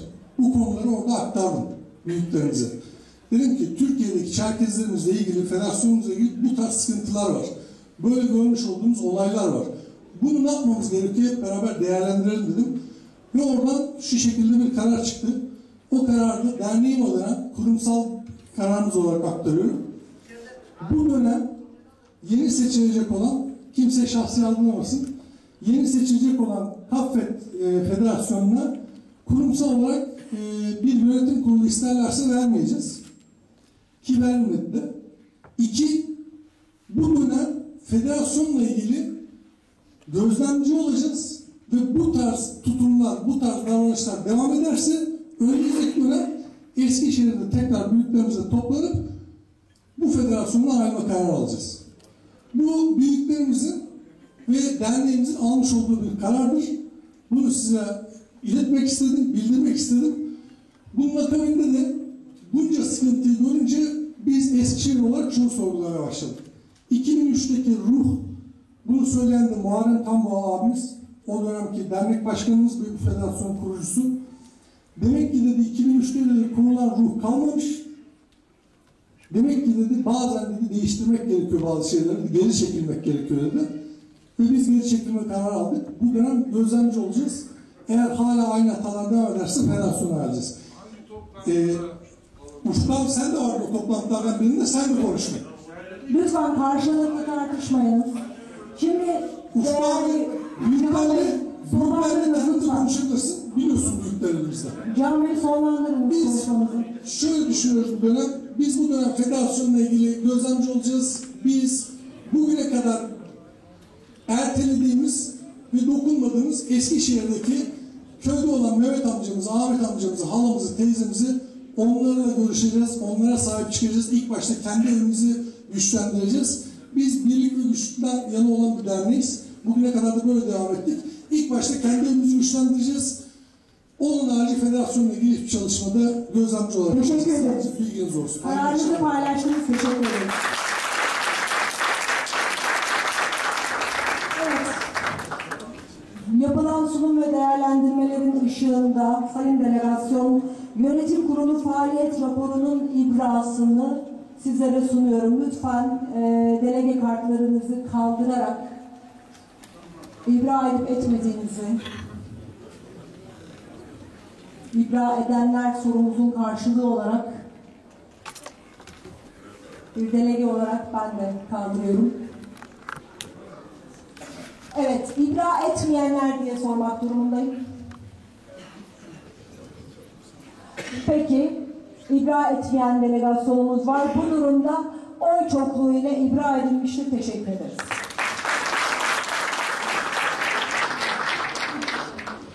Tamam, şimdi mali raporun okunması için Sayın Murat Özden'i davet ediyoruz.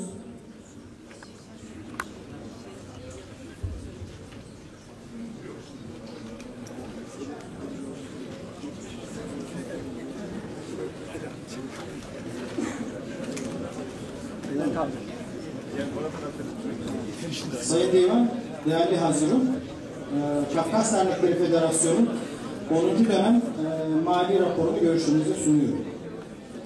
31.10.2021 tarihli banka mevcudu 38.579 lira 16 kuruş olarak yönetimimize devredilmiştir. 2021 yılında 53.414 lira 38 kuruş gelir. 2022'de 982.436 lira. 2023 yılında 13.540.716.019 kuruş olmak üzere toplam yönetim dönemi boyunca 14.576.566 lira 57 kuruş gelir elde edilmiştir.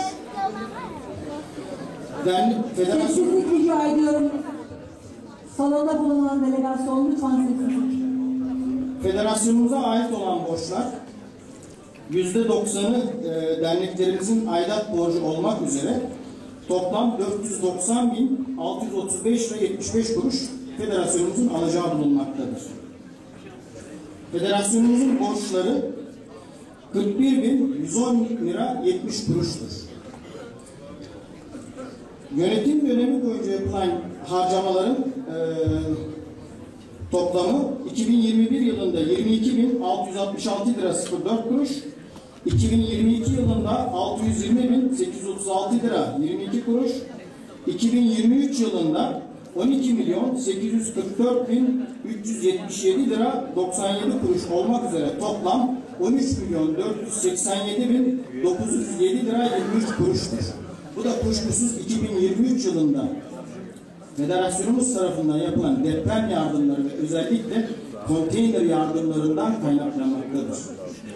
17.11.2023 tarihi itibarıyla federasyonumuzun mevcut bankalardaki mevcudu 1.127.238 lira 50 kuruştur. Görüşlerinize sunarım.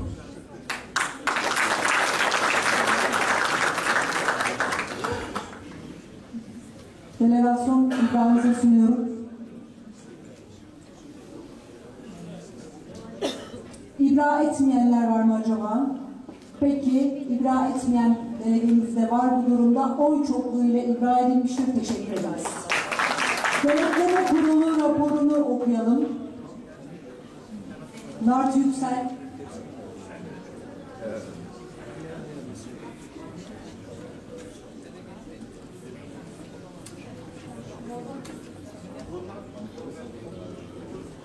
Tamam, Nart Bey gelene kadar bir duyurumuz olacak. Divan olarak görevlerimizden birini icra etmek durumundayız. Kafkas Dernekleri Federasyonu Yönetim Kurulu kararı uyarınca 12 Kasım 2023 tarihinde yapılması planlanan 11. olağan genel kurulu ilk toplantıda yeterli çoğunluk sağlanamaması nedeniyle ertelenmiştir. Aynı karar ile belirlenen ikinci toplantı tarihi olan 19 Kasım 2023 tarihinde genel kurulu toplantısını yapmak üzere yeterli delegasyonun hazır bulunduğu imzalı hazırlı listesinin incelenmesinden anlaşılmıştır. Genel kurulun bilgisini arz ederiz. Bunun dışında her genel kurulda yaptığımız çalışmanın özetini geçelim. Mevcut olan 53 dernekten toplam genel kurul delege sayımızın 455 olduğunu biliyoruz. Yalnız imza ile katılan delege sayımız 255. Bugünkü genel kurula katılım oranı %56'dır. 39 derneğimiz genel kurula iştirak etmiştir. 14 derneğimizden genel kurula hiçbir katkı olmamıştır. Bilgilerimizi arz ederiz. Evet, Sayın Divan, değerli hazır denetleme kurulu olarak Kafkas Dernekleri Federasyonu 13. dönem denetim kurulu raporunu arz etmek istiyorum. Kafkas Dernekleri Federasyonu Denetleme Kurulu üyeleri olarak göreve geldikten sonra federasyon tüzüğünün 15. maddesinde denetleme kurulu genel kurulca seçilen 5 asıl 3 yedek üyeden oluşur. Genel kuruldan sonra yapacağı ilk toplantıda başkanını ve bir sekreter üyesini seçer hükmüne istinaden 20 Mayıs 2022 tarihinde Federasyon Genel Merkezi'nin bir araya gelip görev dağılımı yaparak sonrası konular hakkında tutanaklar düzenlemiş bulunuyoruz.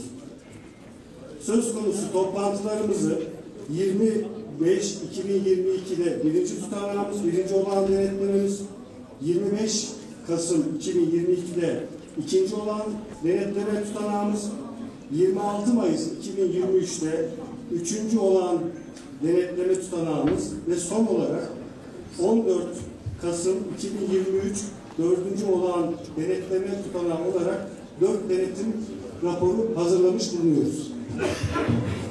Yapılan denetlemeler neticesinde federasyonumuzun faaliyetlerinin federasyon tüzüğünde gösterilen amaçların gerçekleşmesi için sürdürülebileceği belirtilen çalışma konuları doğrultusunda olduğu, defter, hesap ve kayıtlarının mevzuata ve federasyon tüzüğüne uygun olarak tutulduğu tespit edilmiş olup, denetleme kurulu olarak konular hakkında tanzim edilen 5 farklı tutanak ekte sunulmuştur. İşte denetleme kurulu raporunun bir örneğini yönetim kuruluna, bir örneğini ise olağan genel kurula sunmak üzere bir sayfada 2 nüsha olarak tanzim ederek müştereken imzasını almış bulunuyoruz. Genel kurula bu konuyu arz ediyoruz. Saygılarımı sunuyorum. Teşekkür ederiz. Denetleme kurulunun iddiasını delegasyona sunuyorum. İbra etmeyenler efendim oy çokluğuyla ibra edilmiştir.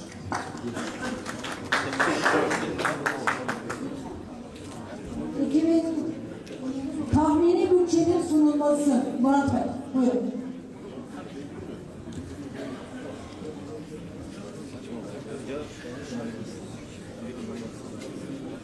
Kafkas Dernekleri Federasyonu 11. dönem 2023-2025 yılı tahmini bütçe. Aidat gelirleri 675 bin lira, bağış gelirleri 800 bin lira, diğer gelirler 250 bin lira olmak üzere toplam 1 milyon 725 bin TL'dir. Giderler, genel giderler 275 bin TL, hizmet giderleri 800 bin TL, maaş, SGK ve vergi giderleri 300 bin TL, sosyal yardım giderleri 225 bin TL, diğer giderler 125 bin TL olmak üzere toplam 1 milyon 725 bin Türk lirasıdır. Teşekkür ederiz. Genel kurul, İbrahim'e sunuyorum efendim. İbra etmeyenler var mı diye sormak durumundayım. Eğer evet ibra etmeyen delegasyonumuz var. Bu durumda bu maddemizde de bir oy çokluğu gerçekleşmiştir. İbra ediyorsunuz. Efendim tüm delegasyon ibra etti mi? Oy birliğiyle ibra edilmiştir. Teşekkür ederiz.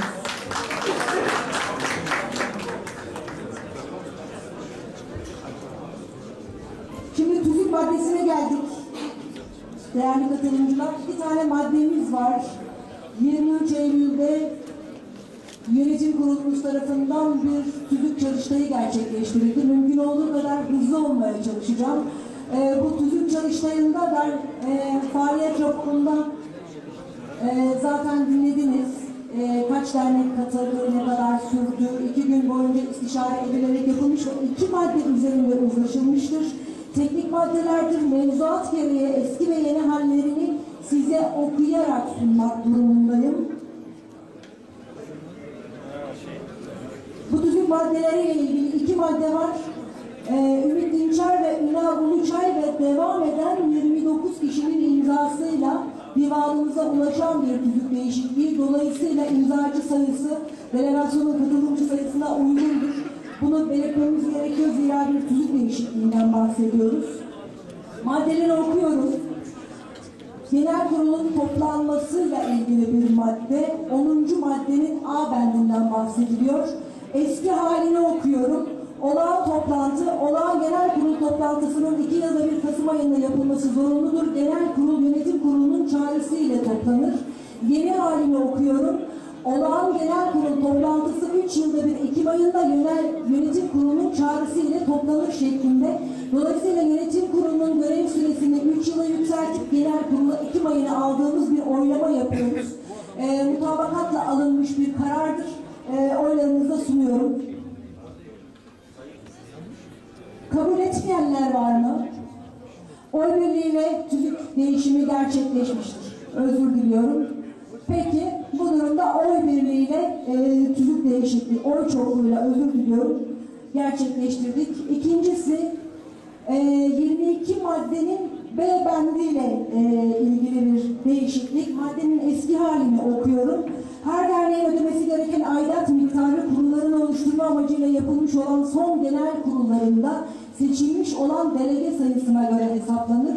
Aidat miktarı her bir delege için aylık 20 TL'dir.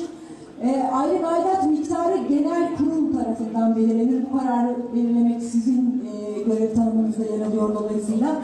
Toplam tutarı 12 aylık aidat karşılığında fazla aidat borcu oluşan dernekler bu zaman zarfında en az 2 defa yazılı olarak uyarılmış olmak kaydıyla yönetim kurulu tarafından federasyon üyeliğinden çıkartılırlar şeklinde bir madde var. Ben yenisini özet olarak okuyayım. Madde aynı şekilde sadece aylık 20 TL'yi 100 TL olarak güncelleyen bir tüzük önerisidir. Dolayısıyla delegasyon aidatlarımız 100 TL olacak. Bu kararı kabul edersek oyluyoruz. Kabul edenler? Evet, etmeyenler? Etmeyen delegasyon üyeleri var. Tamamdır. Oy çokluğu ile tüzük değişikliğimiz gerçekleşti. Hızlı bir değişiklik yaptık. Şimdi sandık kuruluyla ilgili olarak yardım rica ediyorum. Özür diliyorum. Sayın Genel Başkan salonda mı acaba? Ümit Bey. Sayın Ümit Dinçer.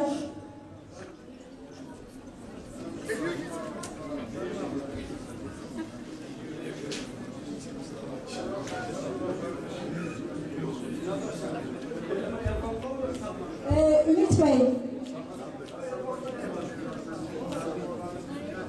Divan maddelerimiz gereği yönetim kurulu ibra edilmiş olduğu için bir teşekkür konuşması yapmak isterseniz çok kısa.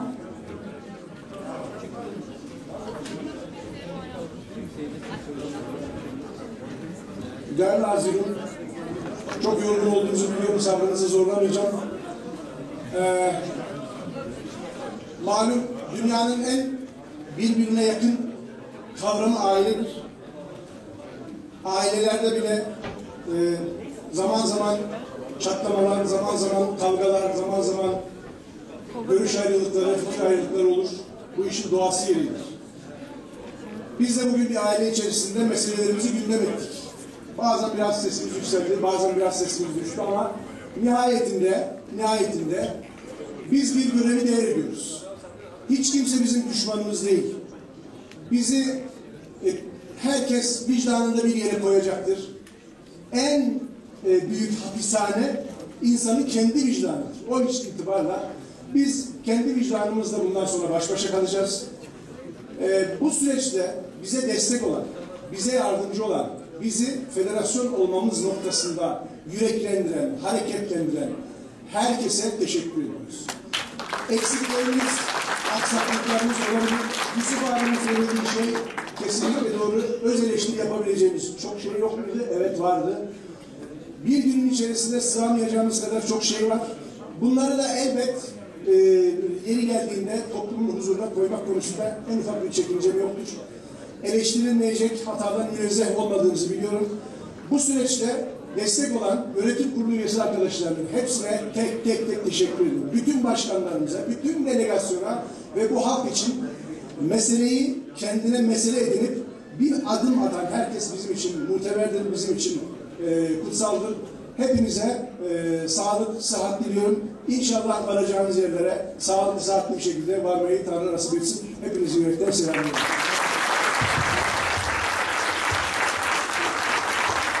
Sayın Vazirim, bir önergemiz var. Kafkas Dernekleri Federasyonu 11. olan Genel Kurulu Divan Başkanlığı'na 11. olan Genel Kurulu gündeminin 12. maddesine yer alan Sandık ve Sayım Kurulu oluşturulması maddesiyle ilgili Sandık ve Sayım Kurulu'nun aşağıda belirtilen isimlerden oluşmasını öneriyoruz. Ümit Dinçer ve Ünal Uluçay. Sandık ve Sayım Kurulu Başkanı Ender Koç, üyeler Ersin Özen, Özgen Özgür, Elif Sarıhan, Edis Polat. Önerilenler Sinemi Sertan, Cansel Erdoğan, Ebru Yeniköy olabilir, Şafak Özen ve Ergun Şengül. Evet, onaylıyor muyuz? Evet, onaylamayan var mı? Evet, oy birliğiyle lütfen buyurun. Ender Bey, sizi ve ekibinizi alalım lütfen. Ender Kankoç.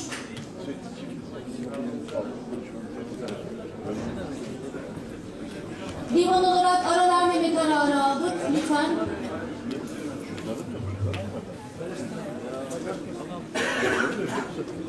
Yok.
Sandık kurulu çalışmalarına devam ederken biz 2023-2025 dönemi adaylarıyla ilgili tarafımıza bir önerge bekliyoruz.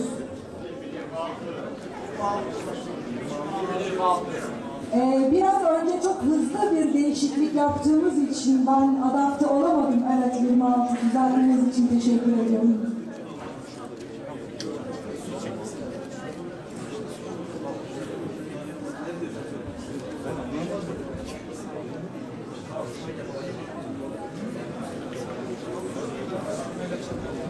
Önerge tarafımıza ulaştırılsın lütfen.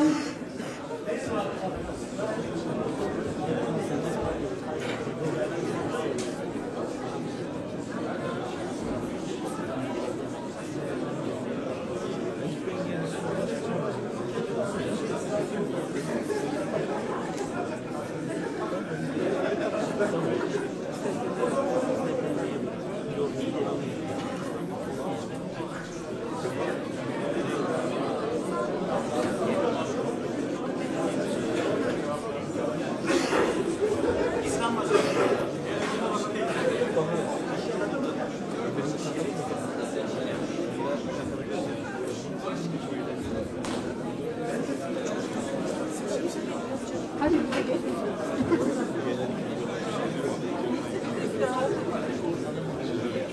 Biz boş açıyoruz. Yarın seçilir seçilmez o anda.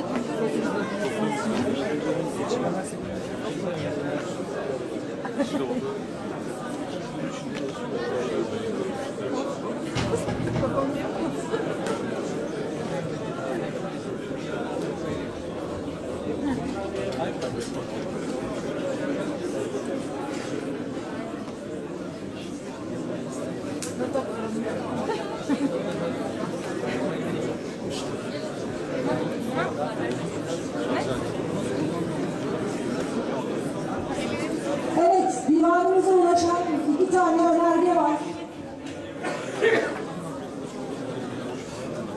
Yapılmakta olan Kafkas Dernekleri Federasyonu'nun 1. Olağan Genel Kurulu ve Kafkas Dernekleri Federasyonu Genel Başkanlığı'na Sayın Ünal Uluçay'ı öneriyoruz.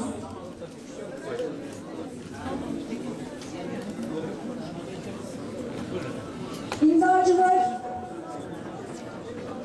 önergenin altında zaman kazanmışlar. icracıları okumayacağım. Diğer bir önerde yapılmakta olan Kafkas Dernekleri Federasyonu 11. olan genel kurulunda yönetim kurulu asil ve yedek, denetleme kurulu asil ve yedek, onur kurulu asil ve yedek üyelikleri ve Dünya Çerkes Birliği delegeliklerine ekli listede yer alan isimleri öneriyoruz denmiş. Ben başka aday olmak isteyen bir liste önerisi olan katılımcımız var mı? Evet, yok. Tek listeyle seçime gidiyoruz. Ben Sayın Ünal Uluçay'ı mikrofona davet ediyorum. Ünal Bey, buyurun.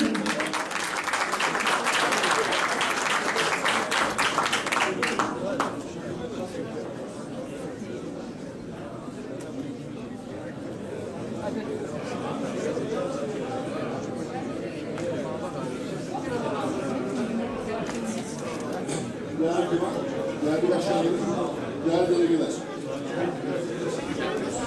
Çok kısa bir konuşma yapacağım.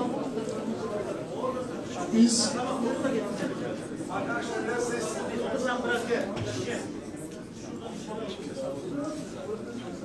yola çıkarken kapsayıcı katlet şiarına yola çıktık. Hiç kimseyi ötekileştirmeden birleştirerek yolumuza devam edeceğiz. Belki uzun bir konuşmaydı ama ben metne bağlı kalmadan içinden gelenleri söyleyeceğim.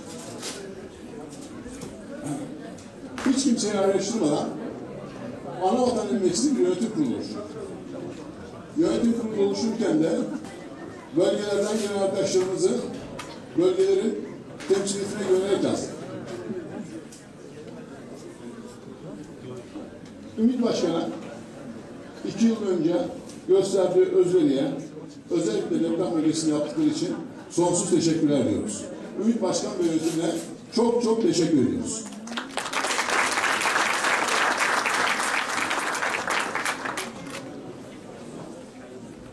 Biz Ümit Başkan ve yönetimine göreve geldikten sonra çalışmayı arzu ediyoruz.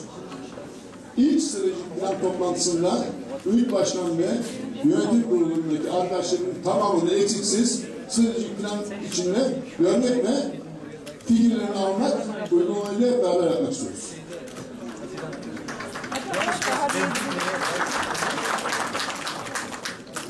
Sorumluluklarımız Kaftek gücüne göre hareket edeceğiz. Yolumuz belli. Yolun sonuna varmak istediğimiz yer bellidir. Ne kadar çoğalsak o kadar güçlüyüz diyoruz. O yolda hep birlikte yürüyecek olanlara, yolumuzu aydınlatanlara selam olsun. Kalbimizin yine ateşi hiç sönmesin. Hepinizi sevgi ve saygıyla selamlıyorum.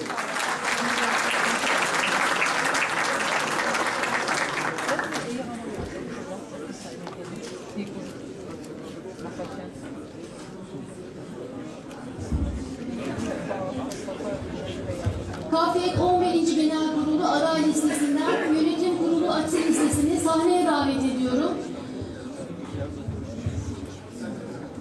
Ayça Atçı, Bediye Ölmez, Canel Zağlı, Hatice Nülüfer Kaya, İsa Elagöz, Muharrem Saran, Ömer Atalar, Ömer Çotok, Öner Yılmaz, Özcan Atıcıer, Seyfi Ateş, Şeneser Tokmak, Turhan Yılmaz ve Talha Ölmez. Buyurun efendim. Yönetim Kurulu yedek listesi Barış Kozan, Doğan Eser, Enes Özkan, Fehmiye Akdoğan, Feyza Ünal, Hayri Hoppaç, Hüseyna Özen, Nemih Hakkan, Onur Arı, Rabia Özen, Selahattin Cantürk, Semanur Kemaloğlu, Süleyman Çelik ve Ufuk Çevik. Buyurun efendim. Yeni yönetim kurulumuzu asil ve yedekleriyle beraber sahneye davet ettik. Onlar sahnedeki yerlerine alırlarken 11. Genel Kurulu'nun DÇB delegelerini izninizle okuyacağım ve geçeceğim. Adnan Arslan, Aftap Altan, Bediye Ölmez, Cengiz Atalar, Cihan Candemir, Erhan Salkap, Fatih Bozkurt, Fethi Kanşat, Hayri Hoppaç, Hüseyin Ercan, İsa Elagöz, Mutlu Kınık, Ömer Atalar, Öner Yılmaz, Ferit Cimuk, Ramazan Ersöz, Semanur Kemaloğlu, Sevilay Yazıcı, Seyfi Ateş, Şeneser Tokmak, Turhan Yılmaz, Vacit Kadıoğlu, Yaşar Arslankaya, Yusuf Kamil Taymaz. Onur Kurulu Asil, Muhittin Ünal, Cihan Candemir, Vacit Kadıoğlu, Yaşar Arslankaya, Yıldız Şekerci. Onur Kurulu Yedek, Ümit Dinçer, Hikmet Kantemir, Selma Kankuş. Denetleme Kurulu Atilla Mutlu Alkış, Mustafa Aziz Özbek, Serpil Yılmaz Dizdarlar, Şahin Sayılgan ve Zeki Kartal. Denetleme Kurulu Yedek, Filiz Kaplan, Hakan Kuruk, Melike Meryem Gümüş. Teşekkür ederiz.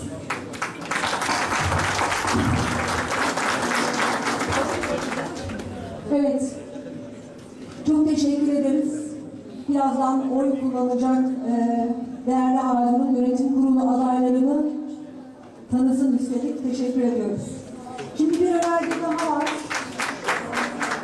Kafkas Dernekleri Federasyonu Tüzüğü'nün 8. maddesi uyarınca komisyonlar ve çalışma grupları oluşturmak üzere genel kurul tarafından nasıl gidiyor ya? Özür diliyorum. Tamam. Mutlu musun? Biz size güveniyoruz. Bana bir de sana güveniyoruz. Peki, tek liste olunca nasılsa seçilecekler diye ben bu önergeyi hemen oynatacaktım size ama şimdi seçilmelerini bekleyeceğiz hep birlikte. Ben evden izin aldım. Sıra bir an önce.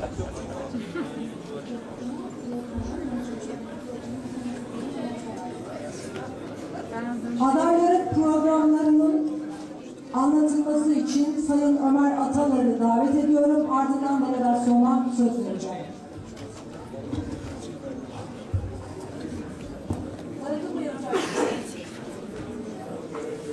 Sözlü önerge verdik. Yani oylama başlarsa tanıtım ve dilek temennileri oylama ve oy sayımıyla birlikte yapabiliriz. Teşekkür ederiz. Divan olarak değerlendirip bu uygulamayı alacağız. Teşekkür ederiz. Yola çıkacak olanlar var. Dolayısıyla yollar da çok kötü durumda. Bugün birçok yerde kar yağıyor. Hızlı ana başlıklarıyla program başlıklarımızı sizinle paylaşacağım. Kafet Genel Kurulu Türkiye'de, ana vatanda ve dünyada toplumumuzu etkileyen çok önemli gelişmelerin yaşandığı bir dönemde giriyoruz. Türkiye'nin çevresinde küreselleşmenin etkilerini çok fazla hissediyor, soğuk savaşların bölgesel savaşlara evrildiğini görüyoruz. Böylesi bir dönemde Kafet'in toplumumuz açısından önemli görev ve sorumlulukların olacağı bilinciyle genel kurula ve takip edecek çalışma dönemine hazırlandık. Çalışma programımızın üst başlığı olan nasıl bir Kafet sorusuna yanıtları, bölge toplantılarımızda, dernek ziyaretlerimizde ve kamuoyunda dile getirilen katkılarla oluşturduk. Bu program ana başlıklarını Ocak 2024 sonuna kadar katılımcı süreçlerle oluşturacağımız 3 yıllık stratejik planımızda aktiviteleri, hedefleri ve zaman çizelgesiyle birlikte detaylandırarak kamuoyuyla paylaşacağız. Programımızın ana başlıklarını sizlerle paylaşıyorum.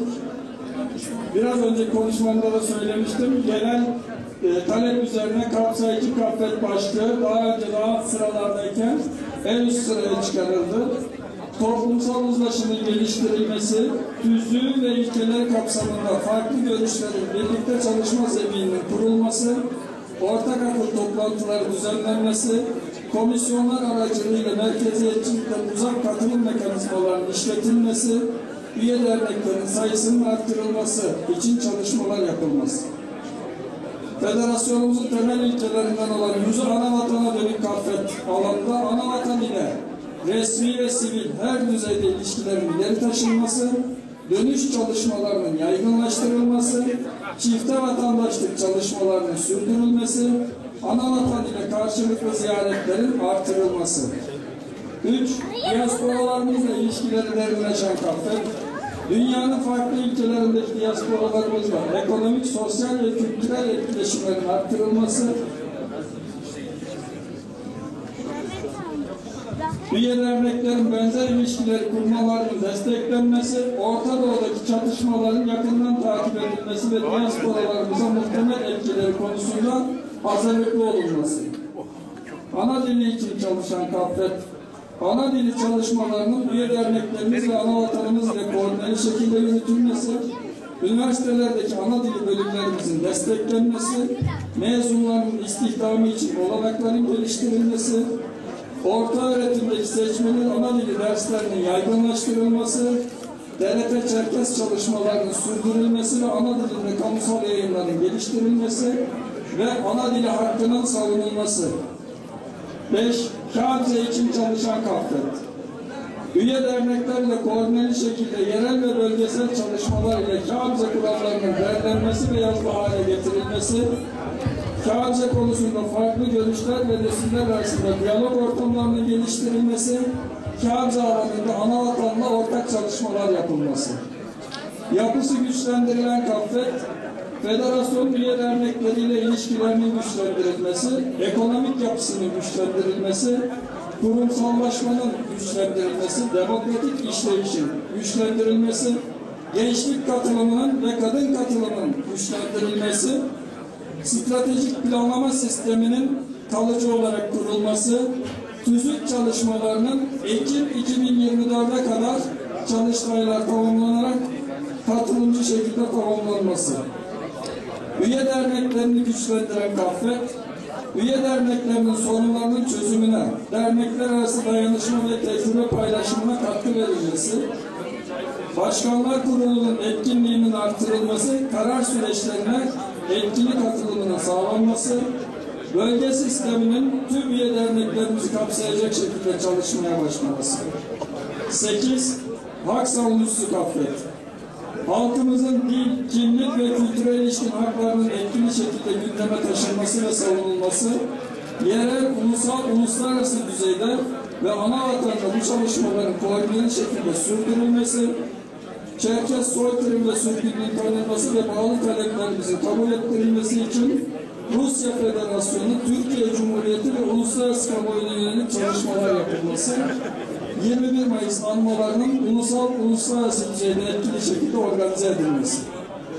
Kültür, sanat ve spor destekçisi KAFET, Türkiye'de ana vatanda ve diğer diasporalarımızda yürütülen kültürel, sanatsal, sportif çalışmalara destek sağlanması, ortak çalışmaların teşvik edilmesi, kültürel varlıklarımızın araştırılması, korunması, tanıtılması, müzecilik çalışmalarının desteklenmesi, Çerkes el sanatları çalışmalarının desteklenmesi, yaygınlaştırılması, bu alanların emektarı insanlarımızın çalışmalarının toplumumuza ulaştırılması, Kültür ve Turizm Bakanlığı ile yerel yönetimlerin bütçelerinde ve çalışmalarında kültürel değerlerimize yer verilmesi için savunuculuk yapılması, sözlü tarih çalışmalarının sistematik bir şekilde yürütülmesi.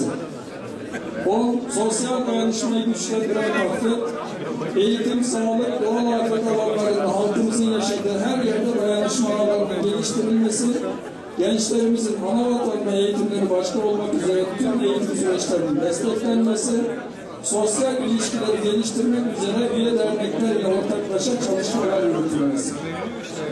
Ekonomik gelişimi destekleyen KAFET, iş insanlarımızın dayanışma ağlarının güçlendirilmesi, gençlerimizin istihdamının ve girişimciliğinin desteklenmesi, köylerimizin ekonomik sürdürülebilirliğinin sağlanması, toplumumuzun ekonomik anlamda gelişiminin desteklenmesi, ticaret ve sanayi odaları ile mesleki kuruluşlarda etkinliğimizin artırılması. Son maddemiz, siyasete katılımı destekleyen KAFET, yerel ve ulusal ölçekte başta gençlerimiz ve kadınlarımız olmak üzere toplumumuzun siyasete aktif katılımının toplumumuzun hak ettiği şekilde etkili temsilinin desteklenmesi programıyla çalışacağız. Ömer Bey'e teşekkür ederiz. Şimdi şöyle bir uygulama yaptık divan olarak. Defalarca söyledim bunu bugün ama yola gidecek olanlar için ve tek listeyle seçime gidiyor olmamız nedeniyle programın okunması sırasında oylamayı başlatmak durumunda kaldık. Gün içerisindeki değerlendirmelerde zaman kaybettik. Belli ki buna ihtiyacımız vardı. Sahnedeki hareketliliği size bu şekilde anlatmak istedim. Oylama halihazırda devam etmektedir. 14 maddeye geldik. İyi, biz de Gürbüz abi. tanesini tamamladık. Program hakkında söz almak isteyen delegasyon var mı? Buyurun efendim.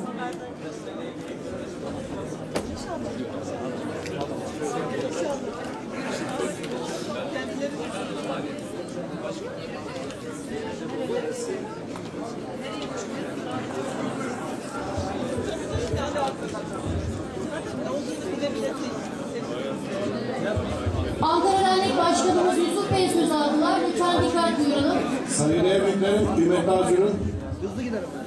Hepiniz hoş geldiniz. Ben önce destek verirsiniz vermezsiniz ama Ümit Başkan ve ekibini canı gönülden tebrik ediyorum. Gelecekte ayrıntılarla dolu bunları.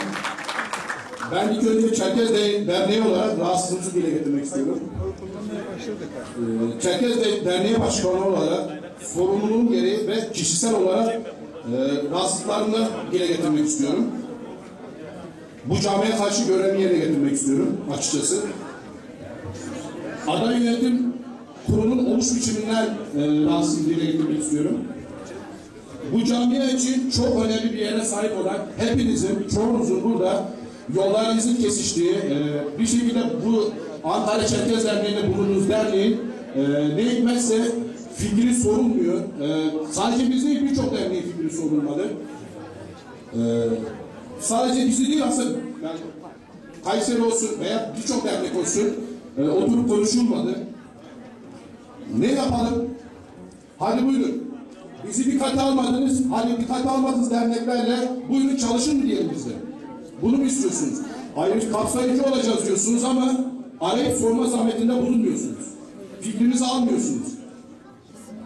53 dernekle fikir görüş aldınız mı bilmiyorum. Bizde almadığınıza göre eksiksiniz. Daha önce eleştirilen veya eleştirdiğiniz Ümit Başkan ve ekibiyle eleştirilen ekibi ne farkınız var?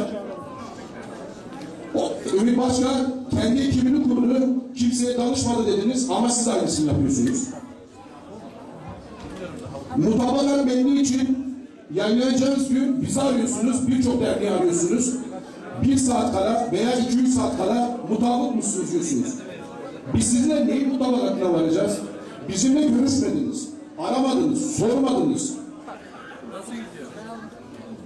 Belki de sorma gereği duymadınız.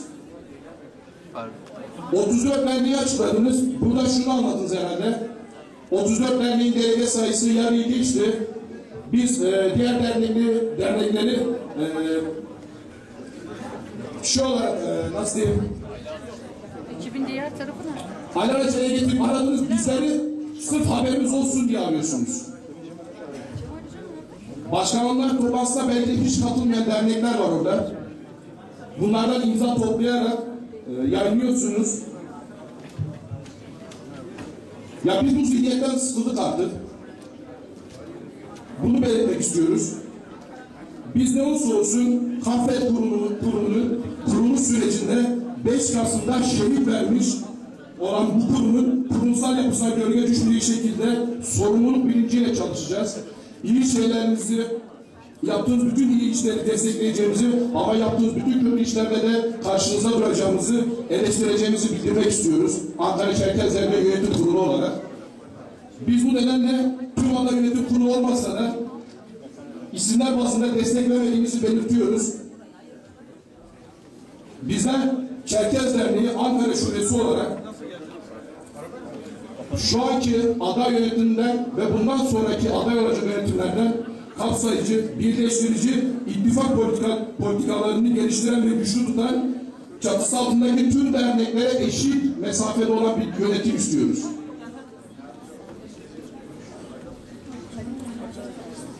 Ve ayrıca şunu belirtmek istiyorum. Türkiye, Çerkez diasporasını federasyonlaşma sürecine büyük darbe vuran örgütlülük mücadelemizin kara günü olan 5 Kasım'ı dayanışma ve birlik günü olarak ilan edilmesini ve KAFRE'de bağlı tüm derneklerce ortak bir program alınmasını istiyoruz.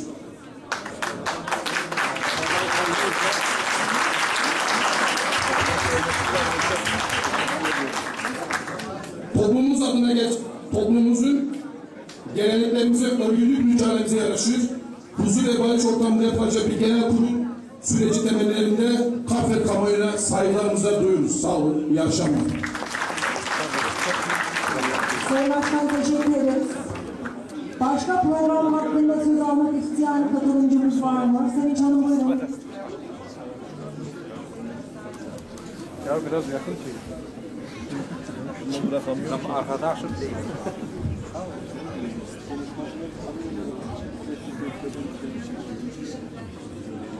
Değerli arkadaşlar, çok geç oldu.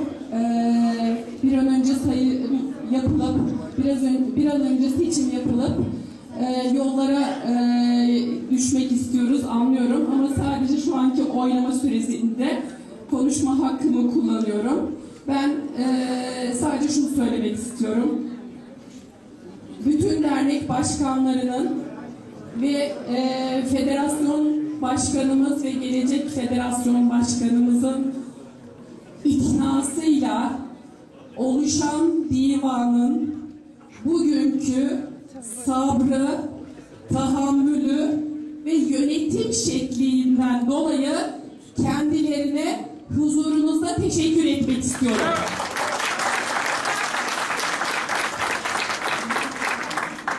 Temelde genç, arkadaşım, büyüğüm, küçüğüm, ayırt etmeksizin sizden şunu rica ediyorum.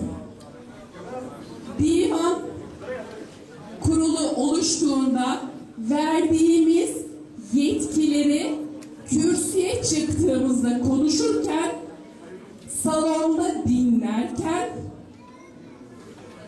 hangi konumda olursak olalım bu yetkilerine müdahale etmeyelim ve bir dahaki yönetim kurulu seçimimizde şuraya süreli bir mikrofon koyalım. Mikrofon anında kessin süre dolduğunda ve divan başkanlarımıza saygısızlık yapılmasın diye bir öneride bulunuyorum. Hepinize teşekkür ediyorum.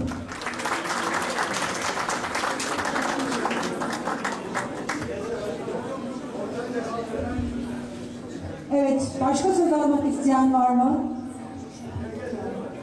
Bu maddeye ilişkin olarak aday yönetim kurulu üyesi ve başkanın sunduğu programa ilişkin görüş bildirmek isteyen sanırım yok. Şimdi dilek ve temennileri de bu bölümde birleştireceğiz. Bir an önceki oturumda, İbrahim oturumunda söz hakkını geri çeken ve dilek temennilerde konuşacağım diyen Sayın Selçuk Şahin. Buyurun efendim.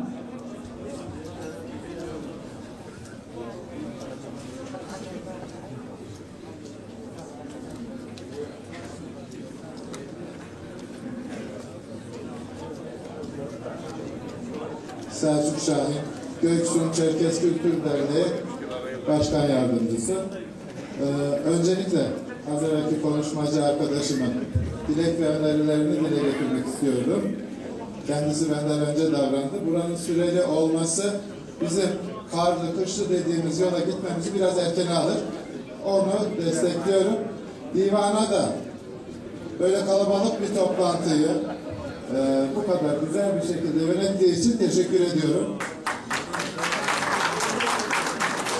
Şimdi öğretmenim, okul müdürüyüm. Bir şey söyleyeyim. Bizim Göksun tarafından yapılan eleştirilerde, hani bizde derler ya, eleştir birisini dediğimizde hemen eleştirecek kişi bir meşe kazığı hazırlar. Biz eleştir deyince sadece vurmayı, kırmayı zannediyoruz.